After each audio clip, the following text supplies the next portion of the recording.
mostly cloudy and rainy day in the Steel City. Welcome back to Heinz Field, and let's welcome in the third member of our broadcast team, Laura Oakland. Tom, you talked about the Calvin Johnson matchup. Steelers quarterback Ike Taylor said he had a bounce in his step all week, knowing he was going to shadow Calvin today. He said, I might be 6'2", he might be 6'5". That means I can't out-jump him, but I have to be as physical as him. However, my mindset is just as important as my technique. I got to think like a boxer. I've got to take some hits, I know that, but I got to get back in the ring and land a few punches of my own. FYI, Ike is a huge trash talker. Calvin is not. He told me it doesn't matter. I'm going to talk a lot of trash out loud to myself. Hopefully Calvin will think I'm a little bit crazy. Brian? Well, Laura, if that's what you're thinking, they may have to rethink it, because as good as Ike Taylor is, I think he's going to need a lot of help over the top with the safeties or the linebackers buzzing underneath. Detroit has won the toss, selected to receive, so we'll get a look at that matchup right from the get-go. Calvin Johnson, the second most receiving yards in the NFL, up over 900.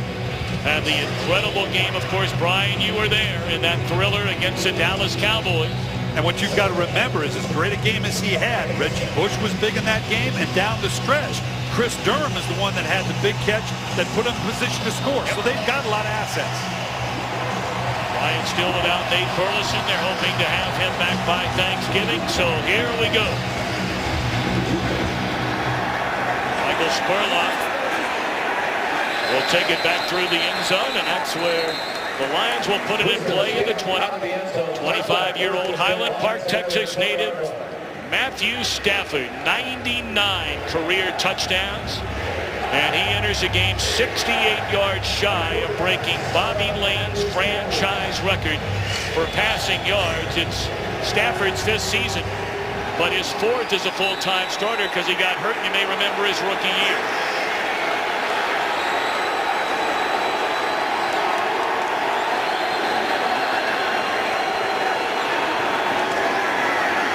Coming out throwing, looked like he lost his footing, his plant foot. But able to complete the pass to the 25 to his tight end, Brandon Pettigrew. The Lions on offense, 6th overall, as Pettigrew has not gotten back up on his feet. Boy, this would be tough for the Lions, Tom. We talk about the impact that it would have. You know, you've got to account for Calvin Johnson. Well, they got Reggie Bush. They've got Pettigrew. They've got all sorts of assets. This would hurt if he doesn't come back in. This was not pretty. That left knee. Good sign here.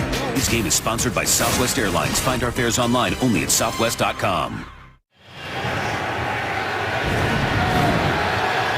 Taking a look still at Pettigrew, who did get up and walk off the field without a major limp.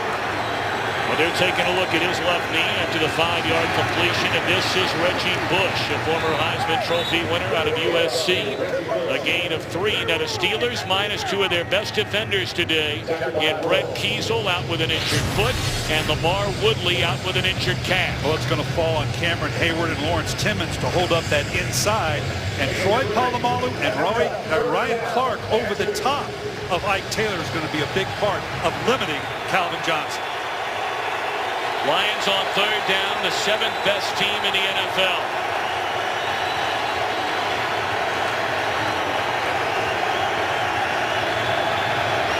Steelers on defense, 3rd down, right around the middle of the pack and out of shotgun. On the money to Reggie Bush and into the open field and up to the 44-yard line. A 1st down for the Lions. Scramble for the football. The Steelers say they have it. Although it looks like the officials are pointing at the ground saying that's where the ball came loose. It is Lions football. We talked about Reggie Bush coming out of the slot here, and they only brought a 3-man rush. They had plenty of bodies underneath, but they swabbed it out and got the ball to Reggie Bush anyway. Heard the crowd reacting to the replay. And the Lions snapped the ball so quickly that Mike Tomlin could not throw the challenge flag. Well, we're going to see here. The ball did come out, but the Lions very smartly got the play off, the next play off. His knee was down just as it came out. Hard to see how the challenge would have been held up. Either way, the Lions got the next play off quickly to avoid just that. Well, Reggie Bush has been quite a pickup for these Detroit Lions. Brought him in as a free agent, and they set up a screen the other way. Detroit Bell. Short pickup. Brings up 3rd down and 6. Let's take one more look at that play by Bush a moment ago.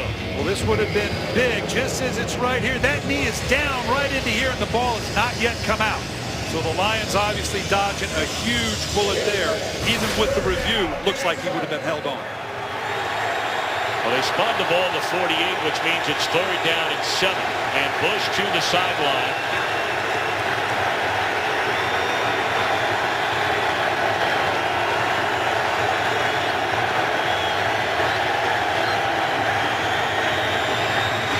Four-man rush all day to throw. And it is a completed pass to the 38-yard line. And that's Joseph Fourier, the rookie out of UCLA, who's spelling the injured Pettigrew. Well, so far, the Pittsburgh Steelers haven't been able to put on much of a pass rush, particularly with this rookie right side of the Detroit Lions with Larry Wolford and Leandre Waddle. Reggie Bush, Calvin Johnson, already their impact we've already seen with Reggie Bush. Calvin Johnson's presence is going to be felt pretty soon here.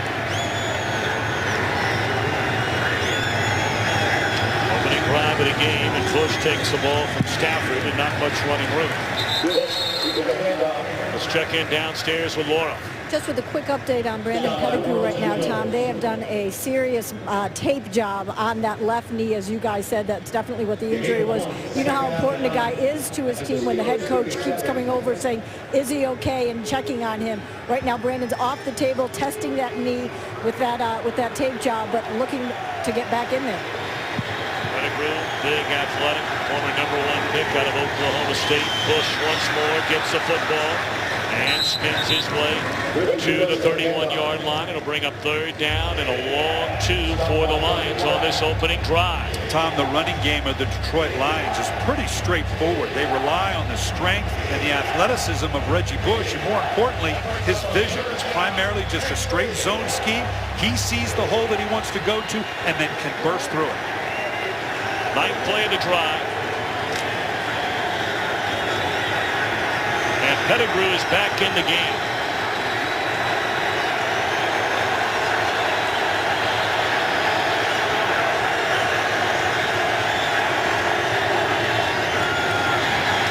Wide open, and Stafford missed it.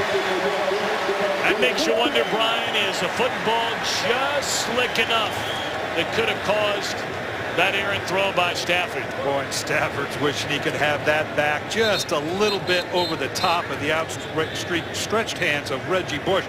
That thing likely would have scored because it got totally clapped inside. Are you surprised by this decision by Jim Schwartz going for it 4th down and 3? You know, he has a lot of confidence as an offense, and he's got to know getting up early is going to be key for Detroit.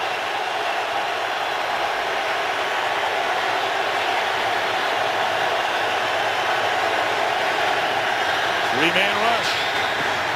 Batted away. Had an eye on Johnson, and Ike Taylor was right there with him. So the first time Taylor is tested in his matchup against Johnson, and Taylor delivers the goods. Today's game is sponsored by Bud Light, official beer sponsor of the NFL. A missed chance early on for the Detroit Lions. They give it away on down. So now Ben Roethlisberger, who's hit on 64% of his passes this season.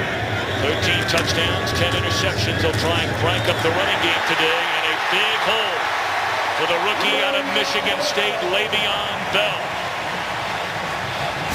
Well, we got to go back and look at the missed opportunities. Reggie Bush in the backfield here, right here, slips out. He might have scored the ball just a little bit overthrown. And then on a 4th down play, Calvin Johnson not able to hold on to the ball. Bell spins out of 1 tackle. And then is wrapped up all the way back at the 35-yard line. They're going to spot it from where the contact was initially made. What a break that is for the Steelers. As he had broken free of the first tackle and appeared to lose another 5 yards, but apparently the whistle had blown, so it's at the 41.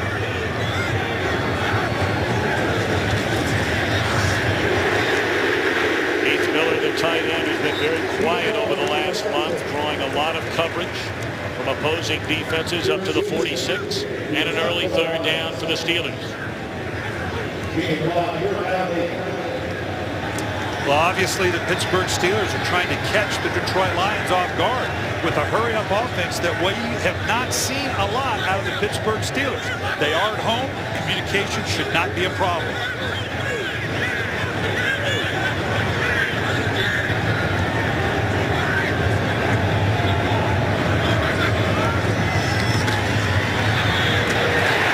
Miller right at the first down marker.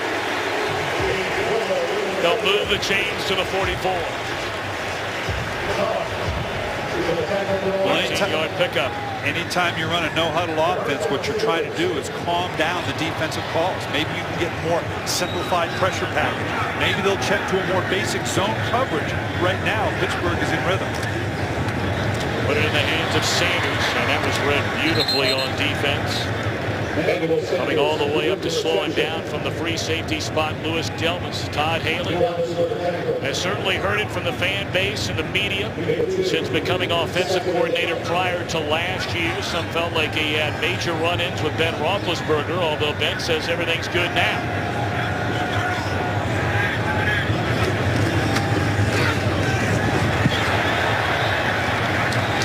Slipping down to the 40-yard line, Le'Veon Bell. Another third down coming up for the Steelers. And, you know, when you run the no-huddle, it's not necessarily, you're not hurrying all the time. It's an orchestrated. They're not in a no-huddle pace in terms of like the end of a half or a game, but very orchestrated, just trying to catch Detroit in more basic calls. And so far, it's working. Looks like a full start on the left tackle. Kelvin Beachum. False start, number 68, offense. 5-yard penalty, still third down. You know, the other part of it, too, is, Brian, I mean, why not try something different? The Steelers, along with the St. Louis Rams, are the only two teams in the NFL to have not scored a single point on their opening drive in a game. And it's unexpected. You're exactly right. At home, Detroit has not seen a lot of this out of Pittsburgh. Typically, you might huddle up on a third down call. This was tough for the Steelers in a convertible third medium that now is a third and long due to the procedure penalty. We'll call third and 11. They need to get down to the 34, and very, very close on the reception to Antonio Brown, who leads the NFL with his 68 catches on the year. It depends on the spot. It looks like he might have enough. Steelers are already in the line of scrimmage saying that is a first down. See Antonio Brown walking over there and saying, take a look at where you have it and take a look at where the markers are, but they're going to bring out the change just to make sure. Well, when you throw a slant on 3rd and 10 plus, you're betting on the athleticism of your receiver, and that was a good bet with Antonio Brown because he looked like a return man on that one, weaving through the secondary of the Detroit Lions. It is a first down.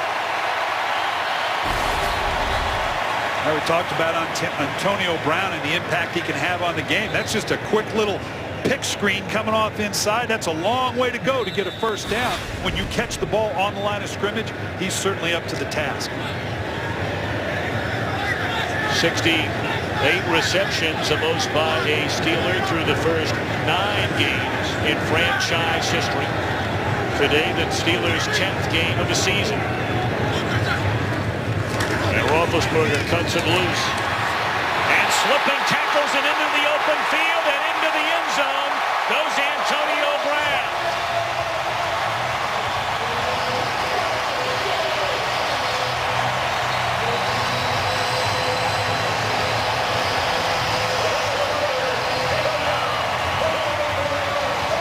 Fourth receiving touchdown this season for the 4th-year wideout out of Central Michigan. Well, the plan is clear-cut for Pittsburgh. Get the ball in the hands of our playmakers quickly. Let him make a play just like this. Antonio Brown and Emmanuel Sanders, two of the more big play receivers in this league with Ben Roethlisberger. Sean Sleece on the point after is good. So for the first time this year in week 11, their 10th game, the Steelers on their opening drive put points on the board. Brown and company race out to a 7-0 lead. Today's game on Fox is sponsored by Ford. Only Ford gives you EcoBoost fuel economy and a whole lot more. By the new Windows, one experience for everything in your life. And by State Farm, it pays to double check.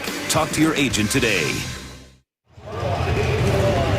Welcome back to Pittsburgh. 8 plays, 70 yards in hurry-up mode for the Steelers. Capped off by the 34-yard touchdown. Ben Roethlisberger to Antonio Brown. And Detroit defense over there looking for answers. Well, we talked about Pittsburgh not running a lot of no huddle. They have, but never this early, and that clearly caught the Detroit Lions off guard. Once again, squeeze him a good deep kick. Sending Spurlock through the back of the end zone. Stafford and the Lions look very good before it stalled on their opening drive. They'll be back at it when we return the NFL on Fox. Steelers come out defensively with a 7-0 lead. Matthew Stafford, a second straight drive, which begins at his own 20.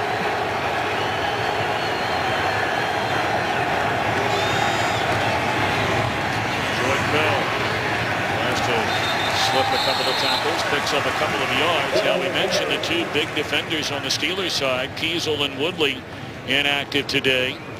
But they're not the only two. Still no Nate Burleson. They hope to have him back. He started practicing this week. They'd like to have him back by Thanksgiving. And again, no Ziggy Ansah, the #1 pick. Woodley, Kiesel, and starting guard Ramon Foster out for the Steelers, although their offensive line on that first drive didn't miss it. Yeah, not at all. They got Guy Windler in for him. The fact that he gets to practice it all week and going to guard as opposed to just coming into the game is huge. Blitz coming. Lions pick it up, and then badly overthrown by Stafford. He had an eye on Pettigrew. Third down coming up. Let's check in for the first time back in Los Angeles today with Joel Klatt. Hi, Joel. Hey, Tom, and we take you guys to Chicago, Baltimore. Long touchdown drive, 48 yards, total rush yards on that drive for Ray Rice. He takes it in for the score. 7-0 Ravens. Back to Pittsburgh, Tom. Right, I've had more people ask me what has happened to Ray Rice this year. Well, I don't know that he's totally healthy. Plus, the other receivers they've lost, they don't have the same passing game. They're able to focus on Ray Rice in that running game. Third down and 8. Great protection again. And looking down the sideline, and Stafford misses another wide open receiver. This time it was Kevin Ogletree who had gotten behind the Steeler defense. So it's 3 and out this time for Detroit. Yeah, Ogletree got behind William Gay. Matthew Stafford just needed a little bit more air. This thing would have been huge. And as we're seeing here, Antonio Brown, he can impact this game as a returner. It's rare to see a starting wide receiver used as much in the return game as Antonio Brown. But when you're 3 and 6, hey, you got to pull out all the stops. Yeah, 24-yard return, a 50-yard return last week in the win over Buffalo. And this is returnable from the 28. And tripped up. Out to the 37 and springs back to his feet. Roethlisberger and the Steelers out to a 7-0 lead. A good start for Pittsburgh defensively. And offensively, their first possession, 8 plays, 68 yards, and a touchdown. Roethlisberger perfect on the opening drive. The touchdown pass to Antonio Brown from 34 yards. Le'Veon Bell, who grew up just outside of Columbus, Ohio, but played collegiately at Michigan State. They have high hopes for this young man. He got hurt during the preseason. They're still in hurry-up mode. And Bell did not play until the 4th game of the year. He's got nearly 350 rushing yards.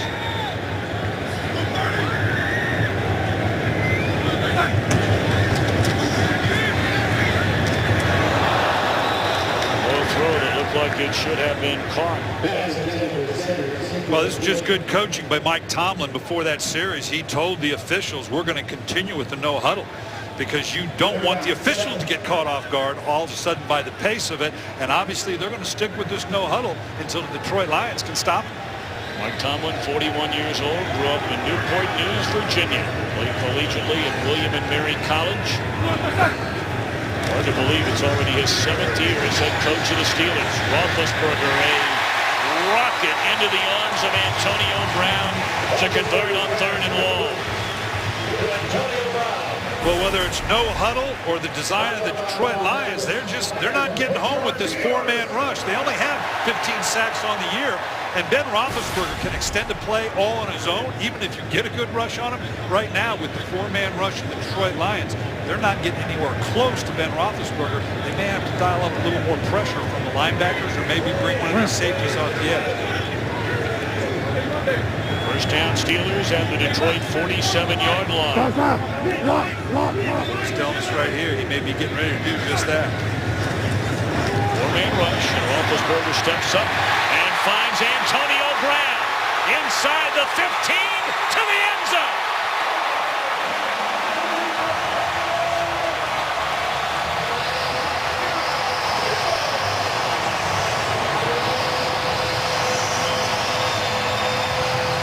The Steelers have jumped all over the Detroit Lions. A 47-yard touchdown reception. Ben Roethlisberger climbs the pocket brilliantly and always looking downfield. Antonio Brown, Louis Delmas, who I had circled earlier, missed the jam on Antonio Brown. There's no way he's going to catch up with the speedy receiver. Already 4 catches, 105 yards in this one for Antonio Brown. That's his 3rd 100-yard receiving game this season. Squeeze him the point after. And how about this? The 6-3 Lions. They are taking it on the chin early against the 3-6 Pittsburgh Steelers. But now 70 receptions on the year. That's a new career high for Antonio Brown. Of course, he was sharing a lot of the spotlight, Brian, with Mike Wallace, who now is in Miami. And Brown is having a spectacular year. Well, you can't keep everybody. And as much as the Pittsburgh Steelers didn't want to let Wallace go, obviously sitting there with Antonio Brown and Emmanuel Sanders, you make those tough choices. Looks like they chose right.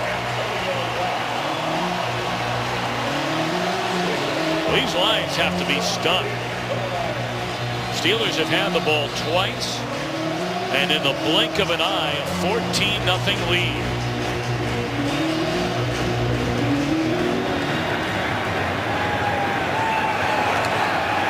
Spurlock will bring it out of the end zone. And a good return by Spurlock. Run out of bounds at the 33-yard line. Well, we've seen the missed opportunities, overthrowing Reggie Bush on a 4th down, missing the slant throw or the drop by Calvin Johnson. And then the deep ball had a sure touchdown written all over it to Kevin Ogletree. And again, Matthew Stafford, as good as anybody in the league, not quite on it yet today. Stafford hit on his first 4 passes, but then after that wide open miss to Reggie Bush, that has started a string where he has missed on 4 in a row. They'll go back to the ground game, and Bush, and not much running room there, maybe back to the line of scrimmage. Polamalu there, Cameron Hayward there. Join Jay and Dan on Fox Sports Live. All the scores and highlights from a full day of action around the world of sports. They'll recap every NFL game, the new BCS standings, and the first week of college basketball. Fox Sports Live tonight, 11 p.m. Eastern, only on Fox Sports 1.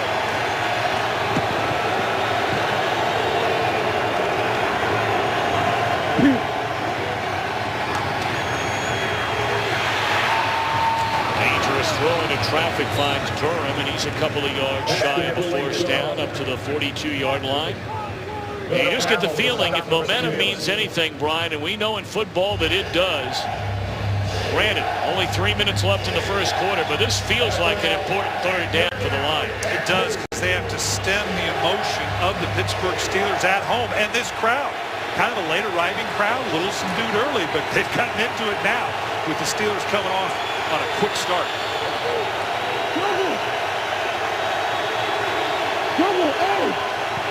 Steelers wearing these throwback jerseys to 1934. They hand it off, and Joyke Bell spins his way up to the 47-yard line. And that is the 1st down for Bell. Attended Wayne State in downtown Detroit, Michigan. Former Harlan Hill Trophy winner, the best player in Division II. 5 teams waived him or placed him on their practice squad. And last year, he rushed for better than 400 yards, had 52 catches out of the backfield. Bell, a very important part of this Detroit offense. And he'll get it again. This is power football here from Bell. Wraps that ball up and all the way down to the 35. Nice job by Joique Bell. You know, he's the bigger back, but watch how he hits into the line and then sidesteps to the outside, puts a little speed on, carrying his pads very well, good and physical. You think about the Detroit Lions and the struggle they've had at running back, but now they've got not only Reggie Bush, Joique Bell, and Theo Riddick is a part of the rotation as well. Uncharacteristic of the Lions. They're fairly deep at running back this year. Well, they do not have Montel Owens today. 2 weeks ago, they had it once more to Bell. And he picks up 1, 2nd down and 9. Jarvis Jones, a rookie out of Georgia, the Steelers' #1 pick there to meet him.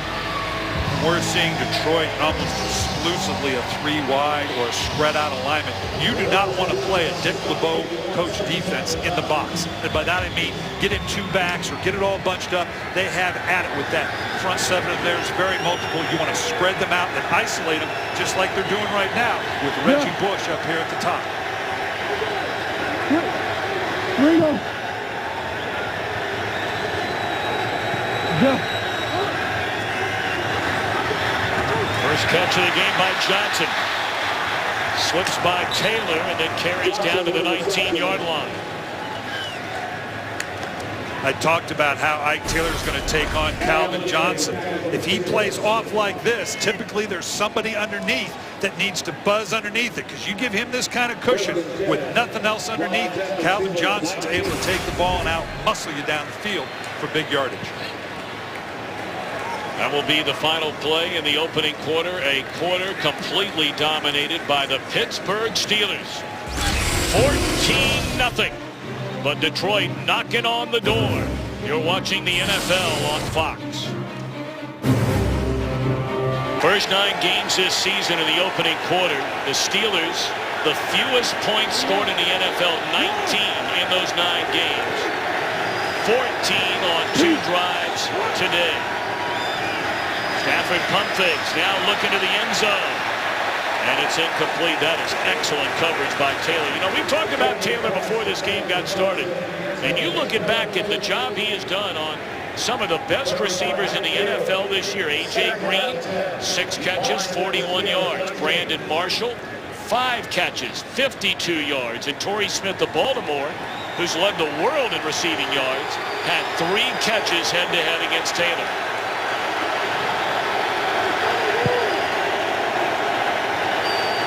Well, it's 2nd down. And just not much running room there.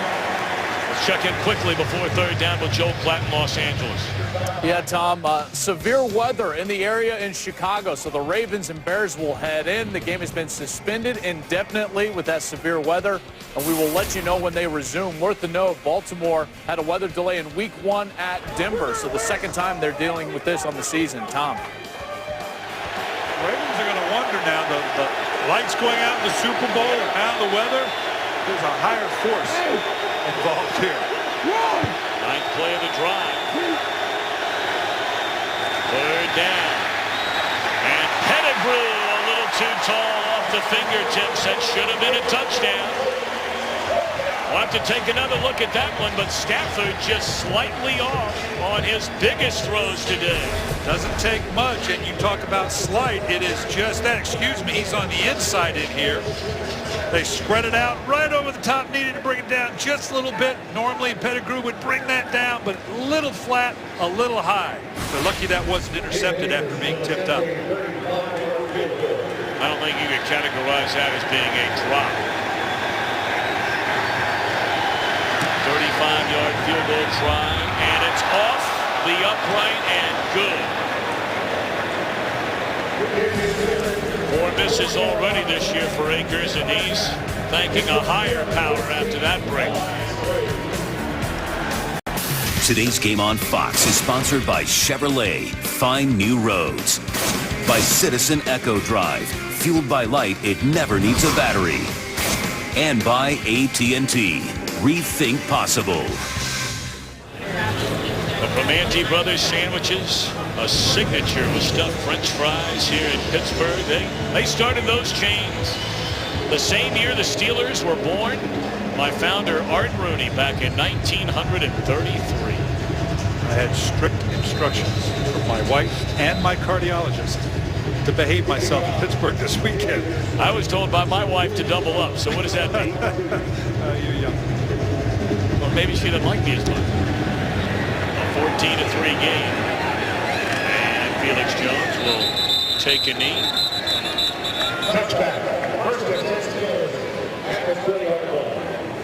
Steelers have started quickly here today. And, of course, Brian, one of the real problems for their season as a whole is falling into a hole early in games. And when they haven't, obviously, is when they've been the most productive. The interesting thing about this no huddle is they're not doing any substituting. They're staying primarily with that same group that's not giving Detroit a chance to regroup. I'd be surprised if Gunther Cunningham doesn't have a few more pressures dialed up now that he knows he's going to see this no huddle.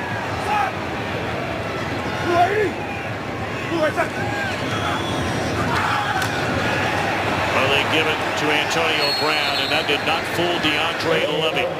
Back there to drag him down all the way at the 11-yard line. Levy is having an outstanding year. Tied for the NFL lead in interceptions. They moved him outside, inside, back outside. Good player out of Wisconsin.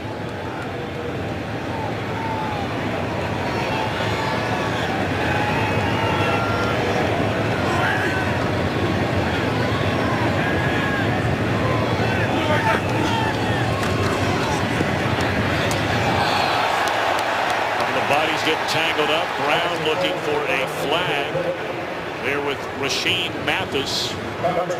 None thrown. They were looking for a flag, but Rasheed Mathis, too much the veteran now. He knows exactly how you can plaster up on these receivers. Doing a nice job. He's a nice balance veteran-wise to go with their young rookie Darius Slay, who they really believe in. He's just young, and having a veteran like Rasheed Mathis back there to work with him as well is huge. They're down at 17. They can get all the way up to the 30-yard line. In the hands of Brown. Beat one man, but Houston there to wrap him up, far short of a first down. So for the first time today, a Pittsburgh Steelers series ends without points. And this is just the type of sequence that Jim Schwartz and the Detroit Lions need. Nice long drive, all but coming away with just 3 points. Now the defense steps in, 3 and out. Now the offense needs to step back up in what should be good field position.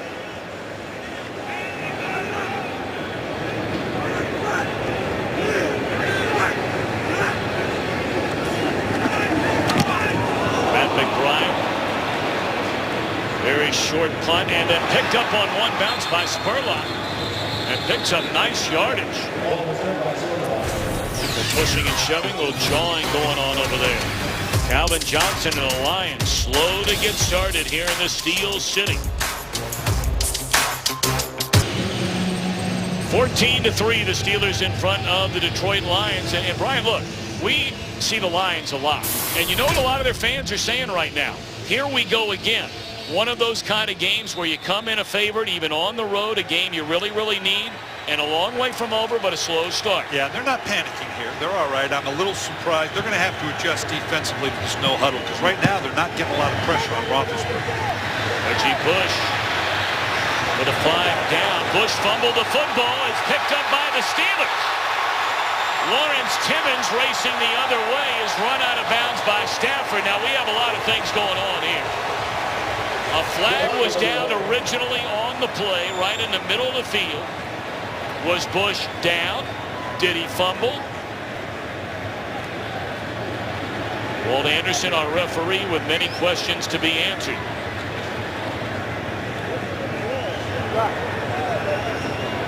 The ruling on the field is a fumble recovered by the defense. Holding number 67 offense. That penalty has declined. So he just answered them all, and it is Steeler football. talked about the emotional response by the Detroit Lions. This is not the response you're looking for. The ball clearly comes out. Reggie Bush, really not a big strip or a big hit. It just kind of came out on its own. Boy, what a turn of events for the Pittsburgh Steelers. Be interesting to see if now in this situation they stay with the no huddle. No question the ball came out here. And the ability to scoop and score, we used to call it, with Timmons on a dead run. That looked like Will Allen was the one who, on that second look, punched the ball right away from Reggie Bush. Allen, a guy the Dallas Cowboys let go with all the problems they've had in their secondary. And Allen came right back to the Steelers. The Steeler defense, you may remember, their first 4 games, they lost all 4. The worst start in 45 years. Ryan, a Steeler defense that did not have a single takeaway the first 4 weeks of the season. Yeah, but you're talking about a Dick LeBeau coached group now. You're talking about the old master. Tom, he came into this league, has been in this league longer than you've been alive, and you're old. It's amazing. And Dick LeBeau, nothing that he hasn't seen on a football field does he not have an answer for in this defense so far. Stepping up to the challenge to this high-powered Detroit Lion offense, and right now the offense seems to have the answer for the defense. Again, I'll be interested to see if they stay with the no huddle now that they're already in scoring position. By the defense, the ball will be moved back to the spot where the ball was when the whistle was blown. Wow.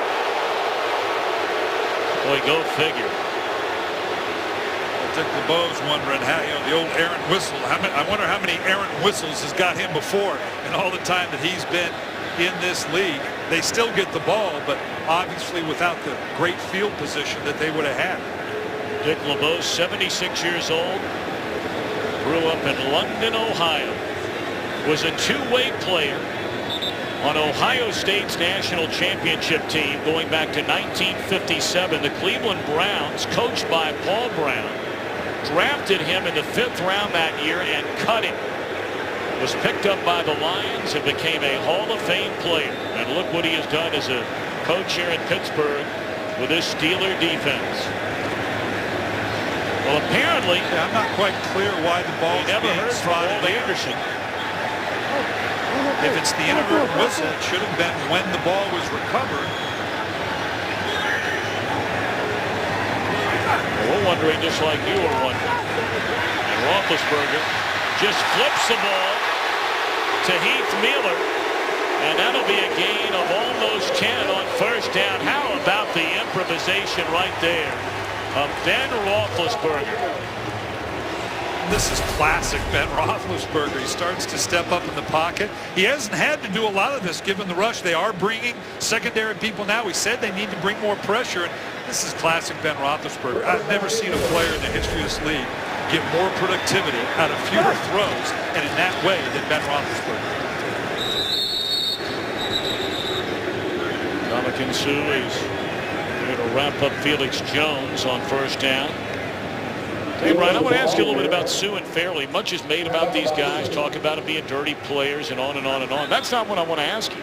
I want to ask you how you have this kind of defensive front and you have 15 sacks for the year. Yeah, but they still get a lot of hits on the quarterback. It's not just sacks. So far, they haven't got a lot of pressure today. There's been one real chink in the armor of this entire defense as that catch is made close to another Steeler first down.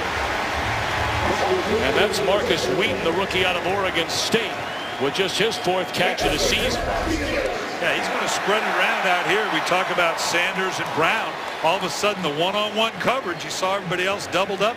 They get one-on-one on the outside with Chris Houston. That's exactly where Ben Roethlisberger goes. Now, Wheaton was in there because Sanders limped off one play ago. Le'Veon Bell will take the ball from Roethlisberger, bounces it to the outside, goes by Young, leapfrogs Houston.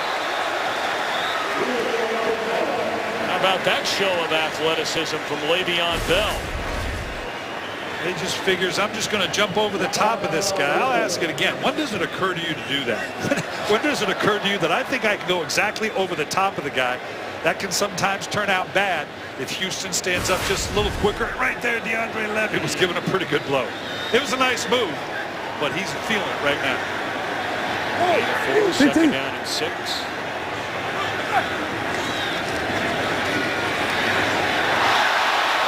Tipped ball and nearly intercepted.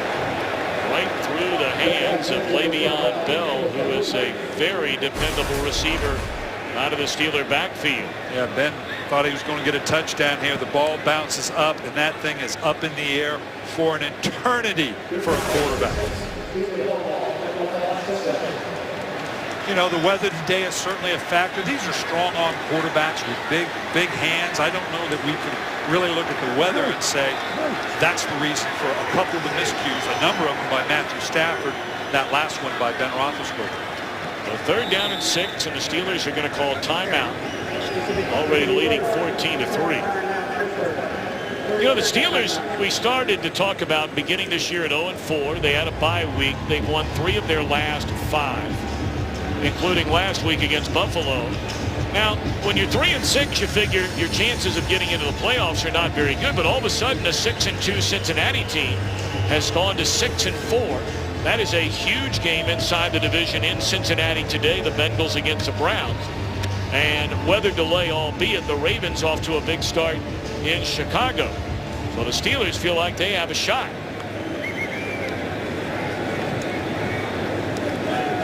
But obviously, Brian, they'd have to play a lot better these last 6 weeks of the season than they have the first 9. And they're saying the same thing in NFC North. Don't think for a second that Green Bay and Chicago aren't saying the same thing here. Let's don't give this division title away just yet.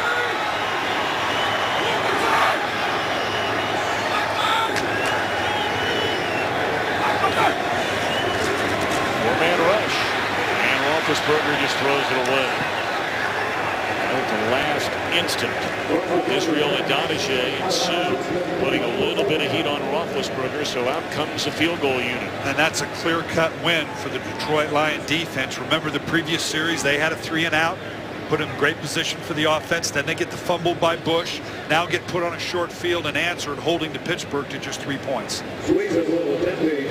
25-yard field goal attempt by Sweezen, who has missed just 2 field goals all year long.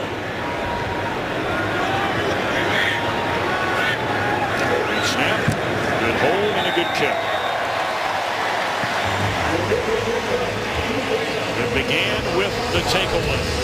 Will Allen jarring it loose from Reggie Bush. Good effort by the Lions defense, but the Steelers tack on 3. Today's game is sponsored by the all-new 2014 Chevy Silverado, strong for all the roads ahead.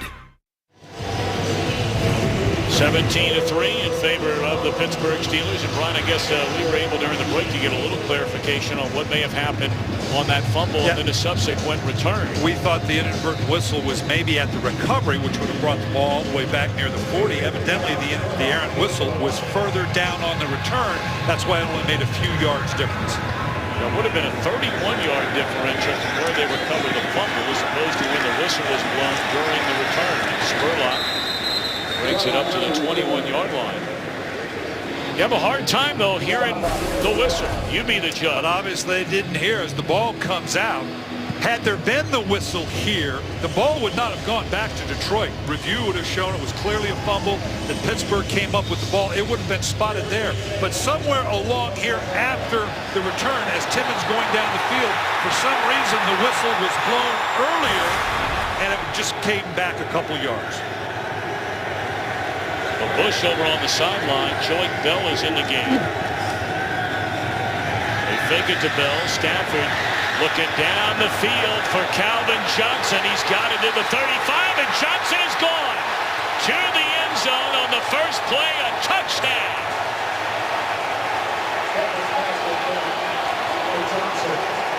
'79-yard scoring strike. Stafford to Calvin Johnson. The 100th career touchdown pass for Matthew Stafford. Brilliantly designed play by Scott Lanahan, the offensive coordinator. They bring everybody across the field. Again, we said Calvin Johnson, there should be help over the top. Ike Taylor did not have that help, and you're not going to tackle this guy up high. He just gives him a shoulder shrug, and Megatron is into the end zone. Well, you talk about hitting the lottery if you're Matthew Stafford. as a point after is good by Akers. He throws his 100th career touchdown pass, and in the process becomes the Lions' all-time passing yardage leader. Congratulations, Matthew Stafford.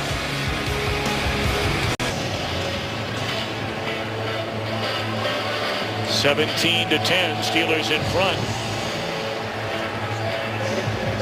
Talk about Stafford hitting on his 100th career touchdown pass, and well, I mean, he's right up there with all the heavy hitters. A number of games it took him to get to 100. Look at these names. Bodes well for the young man. The only thing that Stafford needs now going forward to really be thought in these terms is wins, because he's got all the numbers, he's got all the stats. But in order to be thought of as an elite quarterback, he obviously has to get some wins, get some pelts on his belt, so to speak, in the playoffs, into a Super Bowl.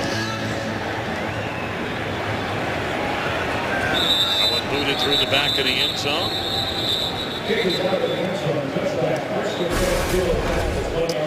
Well, watch what happens up here, and I want you to watch how all the routes go flowing this way, including the action of Matthew Stafford. He comes out to the right. Stop it right here if you can. Everything flows this way. Look at how it opens up the field over into here. Beautifully designed play by Scott Linehan. And Ike Taylor is going right now. Yeah, I'll take on the challenge of one-on-one, but I could use a little bit of help on this guy on a play like that.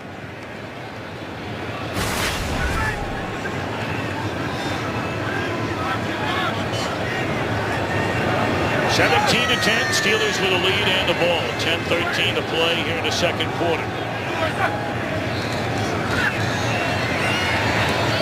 Crossing pattern, and into the open field is a rookie Wheaton. That's the longest reception of his rookie year. He's playing with a broken finger and playing with a specially made cast on his hand. Well, the same kind of throw we just saw Ben Roethlisberger down the red zone. Kind of overthrow on a Joique Bell. You give a man underneath a chance to run the ball in a full sprint, he's going to get some yardage. 21-yard pickup on a completion, and now back to the ground. Le'Veon Bell spins away from one tackle. That's a good run. Up to the 45, a gain of 4 on first down. And Pittsburgh continues with the no huddle, but we are seeing the Detroit Lions and Gunther Cunningham, the defensive coordinator, dial up a little bit more pressure from the linebackers. We've seen the secondary come up even in the no huddle.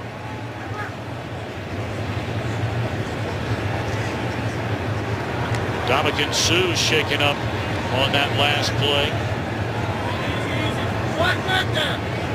C.J. Mosley, number 99, replaces Suh.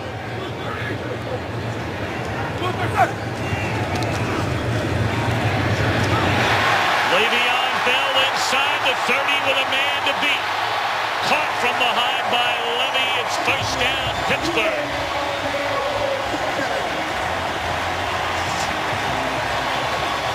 Le'Veon Bell saying Reggie Bush has got nothing on me.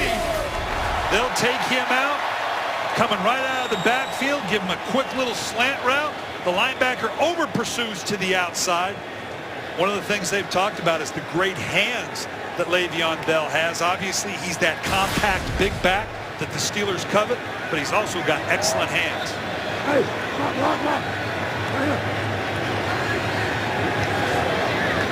Keep an eye on Jericho Cotchery down here. Batted into the air. They tried to find Cotchery, and Mathis stepping in to bat it away.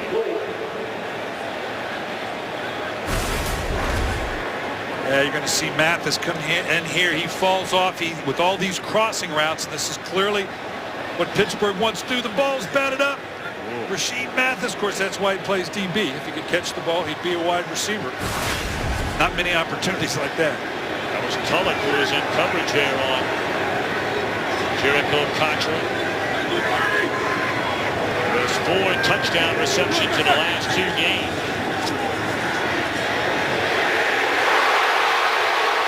And through the process, Miller unable to hang on. He had it, but when he came down, the ball squirted out of there.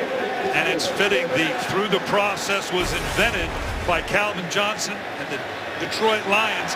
And now Pittsburgh Steelers pay the price. Great catch. It's coming down. He's got possession, but you've got to go through the process. The ball squirts out.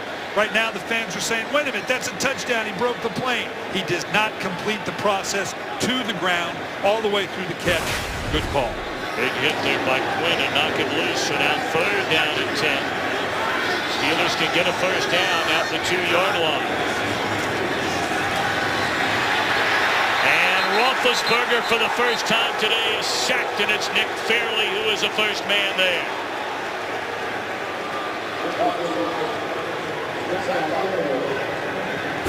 This was less a sack than it is just a collapse. The entire pocket. Fairley just kind of got there first, but it all totally collapsed around Ben Roethlisberger, and it doesn't happen unless you got good coverage down the field. Nice job by the secondary of the Detroit Lions. Ben Roethlisberger with no place to go. Steelers have given up the most sacks in the NFL, tied with Miami, 37 of them. 39-yard field goal by Suiza, man. Barely came blasting through the middle of the Steeler offensive line. Encroachment, number 98, defense. 5-yard penalty, still 4th down.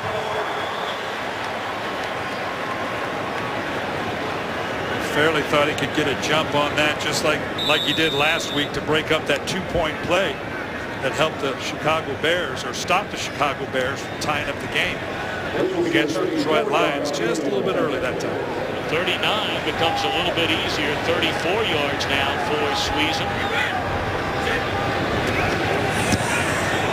And right down the middle.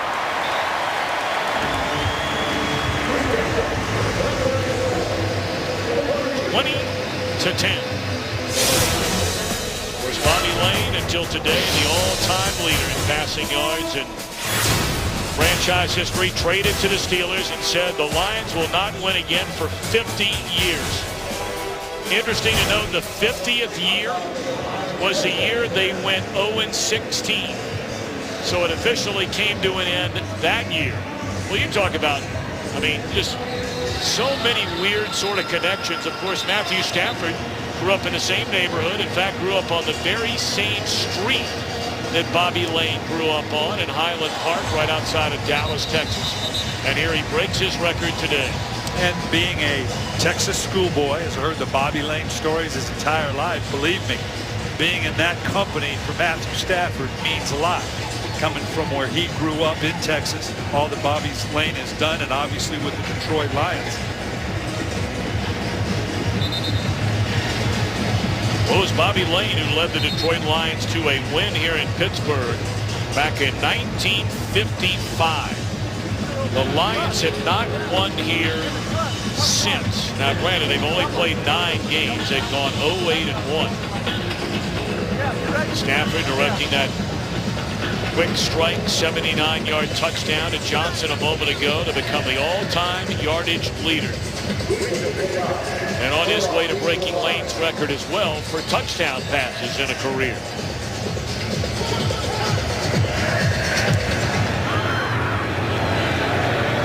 (20-10), very short kick. Spurlock looking for some running room, and not a lot there. Tom, we always look back. We're looking way back to November 13th, 1955. The Lions at Pittsburgh in Forbes Field. Lions led 14-7 at half and extended the lead 24-7.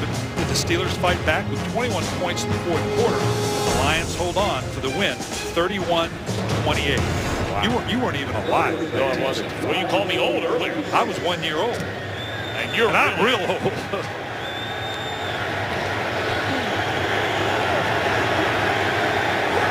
No Reggie Bush since he fumbled the football. Don't know whether he was shaken up. That looked like a busted play. Stafford just carries himself for a gain of 3.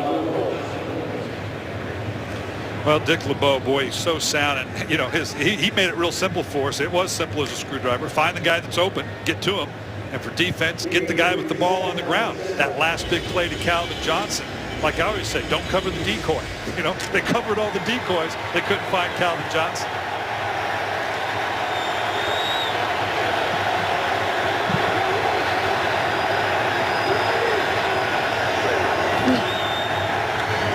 Fake to Bell, screen to Pettigrew, and that is defended perfectly by the Steelers. Lawrence Timmons had 9 tackles last week, including his first sack of the year. Today starts his 48th consecutive game. And it's that experience you count on. He saw that written all over it, saw the fake, figured, you know what, I'll just hang back here because they got something else. It's that kind of experience that this Pittsburgh Steelers defense, who frankly is getting a little longer in the tooth, particularly in the secondary. That's one of the questions about the Steelers going forward is can they rebuild this defense? Reggie Bush is back in the game. Slot. Flag on the far side. This will be a false start. False start, number 81, offense. 5-yard penalty, still third down. 3rd and 6 just became 3rd down and 11. Yeah, this is the age, and predominantly in the secondary, because you're talking about Troy Polamalu, you're talking about Ryan Clark, Ike Taylor, Will Allen, all 10-plus years. They've addressed rebuilding the offensive line, even the receiving corps. The secondary is where they've been. They need to readdress now going forward. Yeah. 3rd down 11, pump faking, and wide open is Pettigrew. Crosses midfield and down to the Steeler 45-yard line. How is he that wide open, Brian? Well, he got open because this is one of the patented zone blitzes. You're going to see pressure coming in here. They void the zone. All of a sudden, you can see him jump inside on Reggie Bush. Talk about the Reggie Bush effect. They just didn't have enough folks in the back end after they zone blitzed and jumped all over Reggie Bush, who ran that shallow route out of the slot. 31-yard gain on the reception by Pettigrew. He's been among the best young tight ends in all of football. Had his issues last year with drops. And Stafford looking down the field again and finds Durham to the 20-yard line. These deep crossing routes are breaking down the secondary of the Pittsburgh Steelers. You're going to see him right in the slot. He crosses in behind the body of the front of the Pittsburgh Steelers with that big voided zone. Troy Polamalu trying to get back into the middle. Troy Polamalu will take some liberties sometimes, whether he was out of position and trying to cover it. The deep crossing routes seem to be the thing that's hurting the Pittsburgh Steelers the most. 25-yard gain on the reception by Durham. Things starting to open up a little bit more for this Lions offense. Stafford, great protection, and that is a touchdown to Calvin Johnson. Boy, this offensive line has given Stafford enough time to set up a picnic back there, and he is finding open receivers, bang, bang, bang for a touchdown. And remember, that's with that rookie right side of that line with Warford and Waddle on the right side against the vaunted Pittsburgh Steeler rush. 31 yards to Pettigrew, 25 yards to Durham, and now the 19-yard touchdown. Well, Ike Taylor again, with no disrespect to Ike Taylor, but you need some help. You really do. I mean, Ike Taylor's a fine DB, make no mistake, but Calvin Johnson, that's asking a lot for anybody to go one-on-one with that guy. David Akers, a point after. And he's down now, but he's not touched yet. Let's see what happens. He's up. Now he's up. Doesn't matter. That's a touchdown all the way. You know, Brian, you and I were talking before the game, and you know, in a day and age where it seems like receiver after receiver, and I don't mean every single one of them, but whether it's trash talking, whether it's touchdown dances and celebrations and trying to bring attention to oneself all over the NFL, this is as classy a young man and as under the radar as there is in this league. What just an outstanding young person he is. I hope young people around the league see just what you're talking about, Tom. Throw in a Larry Fitzgerald. Yep. A.J. Green, an up-and-coming young receiver. The class, when you talk about the best of the best in this league, they tend to be that way. A Jerry Rice was not a heavy trash talker. So you're right, just the sheer class of this young man, not to get drawn into that type of thing. That's what you want young people to see and emulate. I mean, you heard Laura Oakman before the kickoff, Ike Taylor saying, it doesn't make any sense to try and trash talk with Calvin Johnson because he doesn't say anything during the game. Yeah, and I think the world of Ike Taylor, but you're talking about one of the all-time best to leave him isolated. And Dick LeBeau said you got to change it up a bunch, and occasionally you're going to end up one-on-one. But Matthew Stafford, if you get one-on-one at Calvin Johnson, he's going to find you.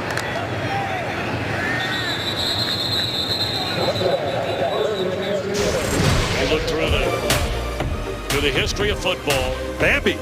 The great Lance Allworth. We know about Jerry Rice, a record holder in virtually every receiving category. There's my man Chris Carter, best hands in the history of the National Football League. And Calvin Johnson. Calvin Johnson, think about this now. He's had 54 receptions with 37 touchdowns in the red zone. That's an unheard of number. Now, receiving yards through the first 100 games. The thing you got to remember about this, second only to Lance Allworth, Johnson's only been with Stafford for 4 years. And I'm taking anything away from some of the other guys that have played quarterback before Stafford arrived.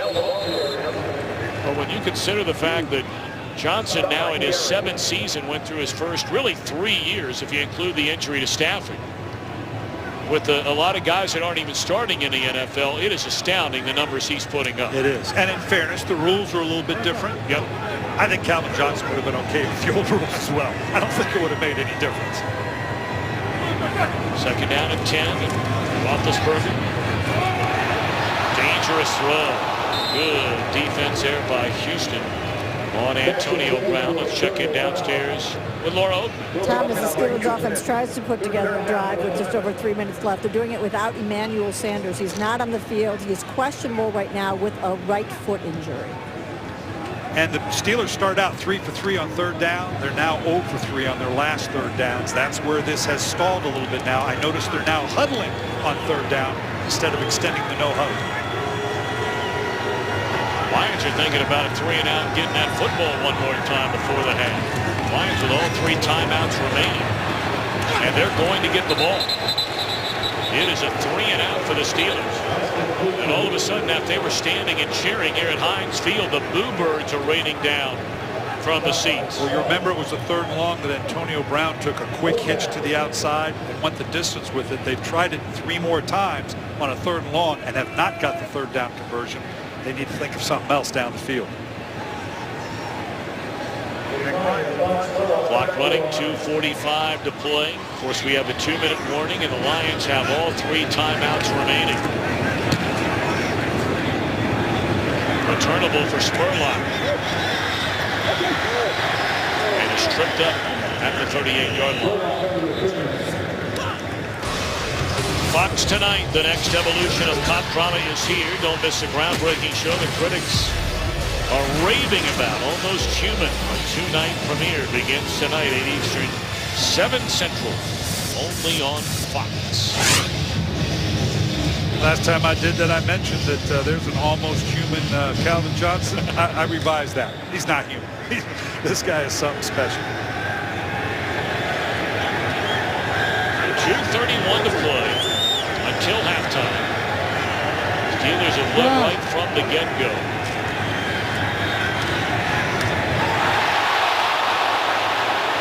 Stafford is screaming at the official that there was interference against Johnson on Ike Taylor.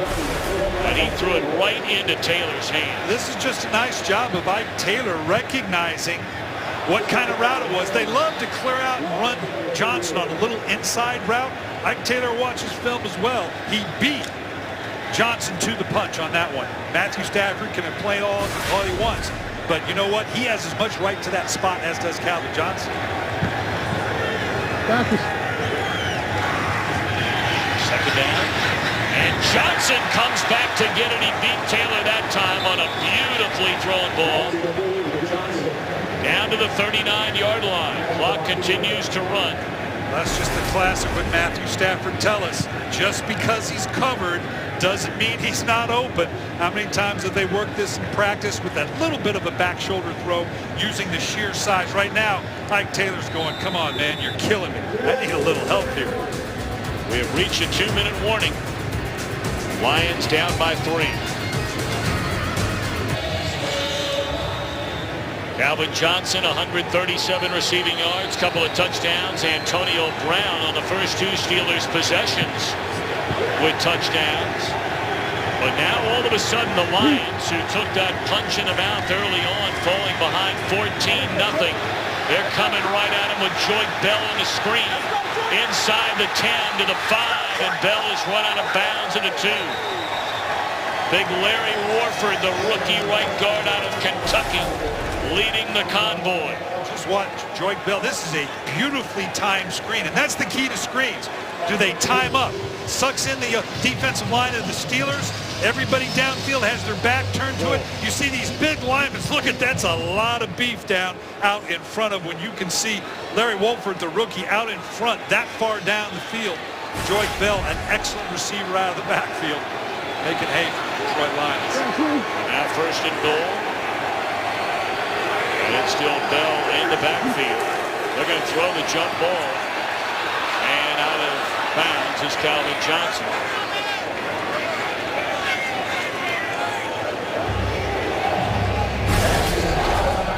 Yeah, why not when you've got the jumping ability here? But again, Ike Taylor, nice job. He knows what he can get away with down here. In the old days, that might have been a force out. Not today. Nice job by Ike Taylor, knowing they're going to go to that jump ball. Raining harder right now than it has throughout the entire day, and they're calling for it all day. Second and goal.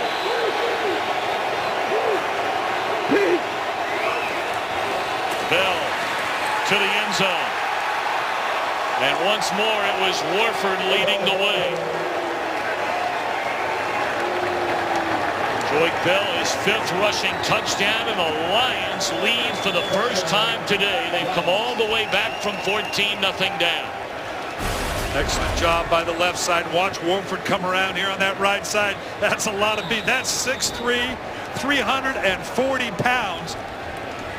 Joy Bell goes, you know what? I'm going to climb in behind that big boy and just get into the end zone. I don't think you have to remind Troy Polamalu who Larry Warford is. After that screenplay and the blow that Warford delivered to Polamalu. Kick is good. 1:42 remaining in the first half. Lions 24, Steelers 20. That didn't last very long. Early on, the Antonio Brown scored 37 and a 47-yard touchdown catch. 14-0 Pittsburgh in the blink of an eye, but back came Calvin Johnson and the Lions. That was a one-play drive, 79 yards. And came back from 19 yards out to get within 3. And now the touchdown run by Bell. 24-20 Detroit. So we've got to give Detroit a great deal of credit here, Tom. We talked about the pressure on them coming in and playing a 3-6 Pittsburgh Steelers team. They go home next week against a struggling Tampa Bay team. Like we talked about in the open, this is typically a game that the Detroit Lions tend to struggle a little bit, keeping their focus and finishing. And here they've done just that in a tough place to play here in Pittsburgh. Everything was going Pittsburgh's way. Jim Schwartz's team showing the discipline and the emotional toughness to fight through it. And now sitting here going into the half, notwithstanding anything else that might happen, because we're a long way from it being done at a minute 42, up 24-20.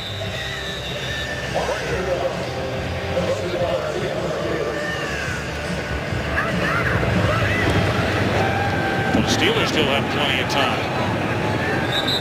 This drive will start from the 20. Well, as we do every week, we'd love to welcome the men and women in uniform serving around the globe. Watching today's broadcast in 175 countries and abroad, ships at sea on AFN. The American Forces Network, we can't thank you enough for all you do. God bless you all. People in the Philippines very thankful for the U.S. military right now. We've helped that they're getting in that difficult part of the world right now. Certainly our thoughts and prayers to all of those who have family and friends there. Jonathan Dwyer is checked into the backfield. He was their leading rusher a season ago. And he has a football, and that is a 7-yard carry on first down. There is a penalty flag in the backfield. Holding, number 78, offense. 10-yard penalty. Still first down.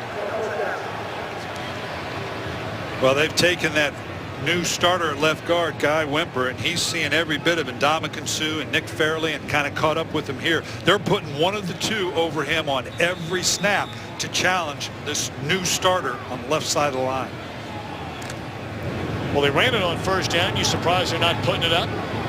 Well, yeah, and the fact that they've gone into the no huddle, but this changes the equation now, because if they're not careful now, they still might have to punt the ball back to Detroit.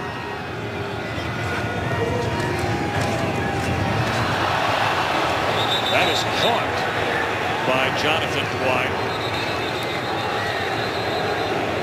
When after getting off to such a great start. You know what? This is a nice play by Dwyer, because if this indeed is dropped, that's going to stop the clock. That's the best thing happened for the Steelers right now. It continues the clock, and it forces a timeout call. This is the first charge timeout, Detroit. 30-second timeout. We set the game clock to 1:29. Well, this is going to bring up, what, a 3rd and 22? Second down and 22. I beg your pardon, after the penalty.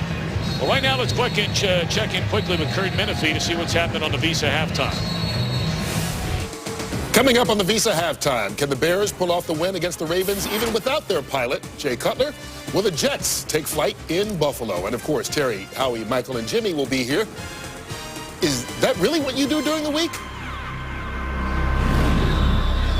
We're seeing a lot of big games in this city. Yeah, absolutely. Absolutely. I wonder, did he actually land that thing?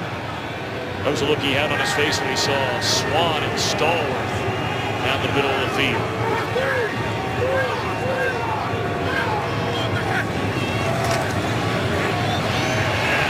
Pump fake.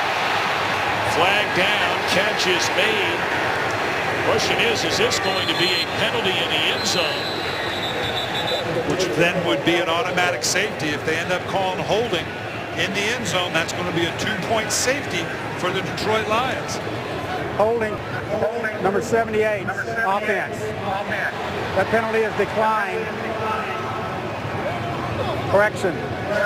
The penalty will be enforced. Half the distance to the goal is still second down. So it clearly was not in the end zone. Evident. Sure looked like Roethlisberger was in the end zone to me. We're going to have to see here. Again, Wimper getting beat up on the inside by Suh and Fairley. And the hold happened outside of the end zone. So clearly that's the right call. You can see the left hand pulling down right there on Fairley. So still a minute 20 left. Detroit has 2 timeouts remaining. It is still only second down. And out of his own end zone, wow, it is dropped by David Paulson, the backup tight end. And it stops the clock. And just like we talked about with Bell or Dwyer catching the ball that forced the timeout call by Detroit, this incompletion saves them a timeout. I'm a little surprised that Pittsburgh, given the time, is still so aggressive down the field. You got a 3rd and a ton here. They got to get halfway to Philadelphia to get the first down here. And notwithstanding an unbelievable big play, Detroit Lions are going to get decent field position, and yet still another chance for more points. Once more out of the end zone, Roethlisberger, a little breathing room on a completion to Heath Miller, and the Lions will spend their second timeout. A minute 11 to play. And Stafford now looking for that helmet, thinking about adding to this 24-20 lead. Yeah, I've got to question I appreciate the bravado of Pittsburgh feeling, hey, we're backed up inside our 20. We can drive the length. We've been going up and down the field on these Detroit Lions. And I won't say it's a misuse of the clock, but anytime now you're sitting here and you're having to punt the ball back to a Detroit Lion team that has not been stopped the last couple series and is on top 24-20 with just over a minute left and still a timeout in their pocket. Detroit's in great shape here. They used 31 seconds on that drive. They got the ball with a minute and 42 seconds to play and burned off a total of 31 seconds. McBriar punts out of his own end zone. Detroit showing an all-out rush.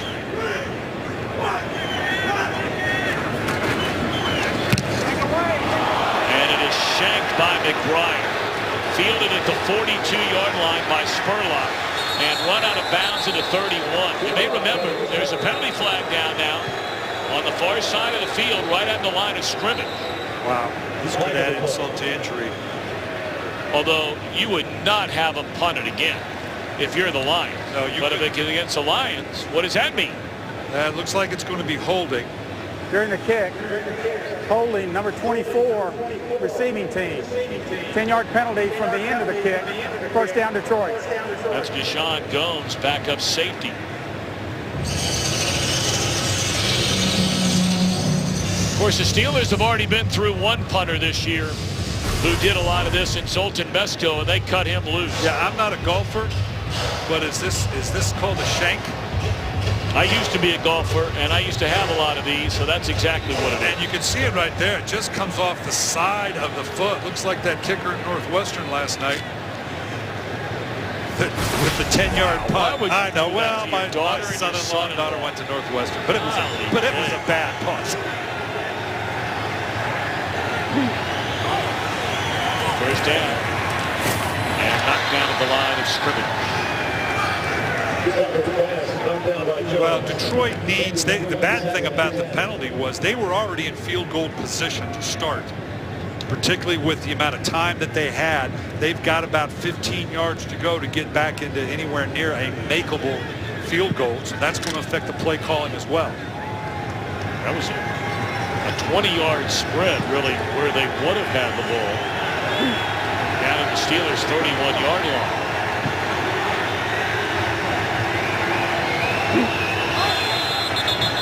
Oh boy, Riley Reef moved. They're going the wrong direction right now. False start, number 71, offense. 5-yard penalty, still second down. It's been well documented. I mean, penalties have been a major issue for the Detroit Lions. Not as much last year as in years past. But 3 huge penalties against the defense last week, although the Lions still managed to win the game. Yeah, and what's amazing about this is this didn't start out real well for Detroit. Remember, the deep crossing routes is what has been hurting the Pittsburgh Steelers. We may see one here. Stafford looking for Durham. And defended beautifully by Cortez Allen. 3rd down and long, 3rd and 15. Chris Durham's every bit of 6'6". Cortez Allen doing a nice job like you have to with a big man. You got to time the jump. That's the key here. And again, we talk about Chris Durham. The size of this receiving corps. Calvin Johnson, Brandon Pettigrew, Chris Durham. This is a bigger receiving corps. You can throw up a lot of jump balls. Your favorite throw in the league, I know. You can throw up a lot of jump balls to a lot of people on this Detroit Lions team. Durham played collegiately at the University of Georgia with Matthew Stafford. They better hurry up, get this play off. And they're going to have to burn a timeout. Wow. After an incompleted pass. And they have to use their last timeout of this first half. This has not been a pretty 40 or 50-second time span for the Detroit Lions. Coming up on the Visa halftime, Ravens and the Bears get together in Chicago, a game halted by bad weather. The Jets, at last check, were being buried by the Buffalo Bills. See, when the Bills have had E.J. Manuel playing, and of course he missed time, it's his 2nd game back this week. They have been a rather competitive team. But the Jets had no chance because they're in that win one, lose one, win one, lose one. They're in that lose one. The Geno coaster. The Geno coaster is getting it today. They're down 15, blitz coming. Stafford steps up, and it is caught a first down to the 37-yard line by who else? Calvin Johnson. They got to kill it here. Of course, you better be careful if you're Pittsburgh. He might wedge it for a touchdown from the 36. Polamalu came blasting through that line and put a big-time hit on Rob Sims. Right as that ball was snapped. That looked like it was offsides by Polamalu. Of course, we remember, for some of you that weren't around, the final minute And of course, after the big long completion down the field, everybody thinking Stafford was going to spike it. Instead, he jumped over the pile, broke the plane, then went in untouched to the end zone, winning 31-30.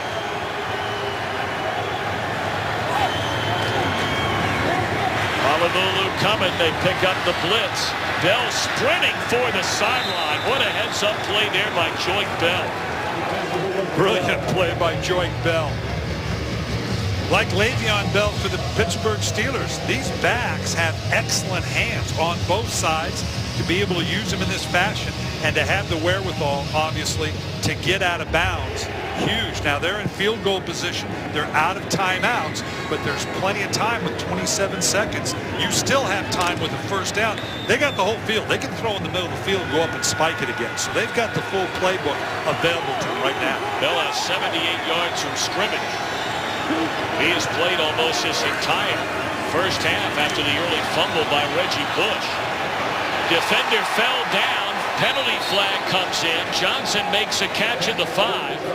A flag will stop the clock. It looks like holding against Pittsburgh in the secondary. Yeah, and Ike Taylor, I think, got a grab on him as he came out of it, or somebody did.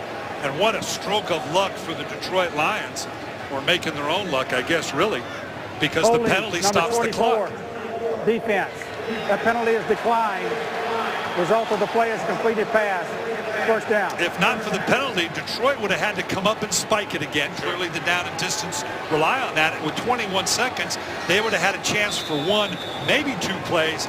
Now they've got the full, again, they have plenty of time to use the full playbook, including a run here, should they choose to do that and still kill the clock. And Joique Bell in the backfield. First and goal, and Stafford looking to Johnson, who is looking for a flag, which comes in from the back judge.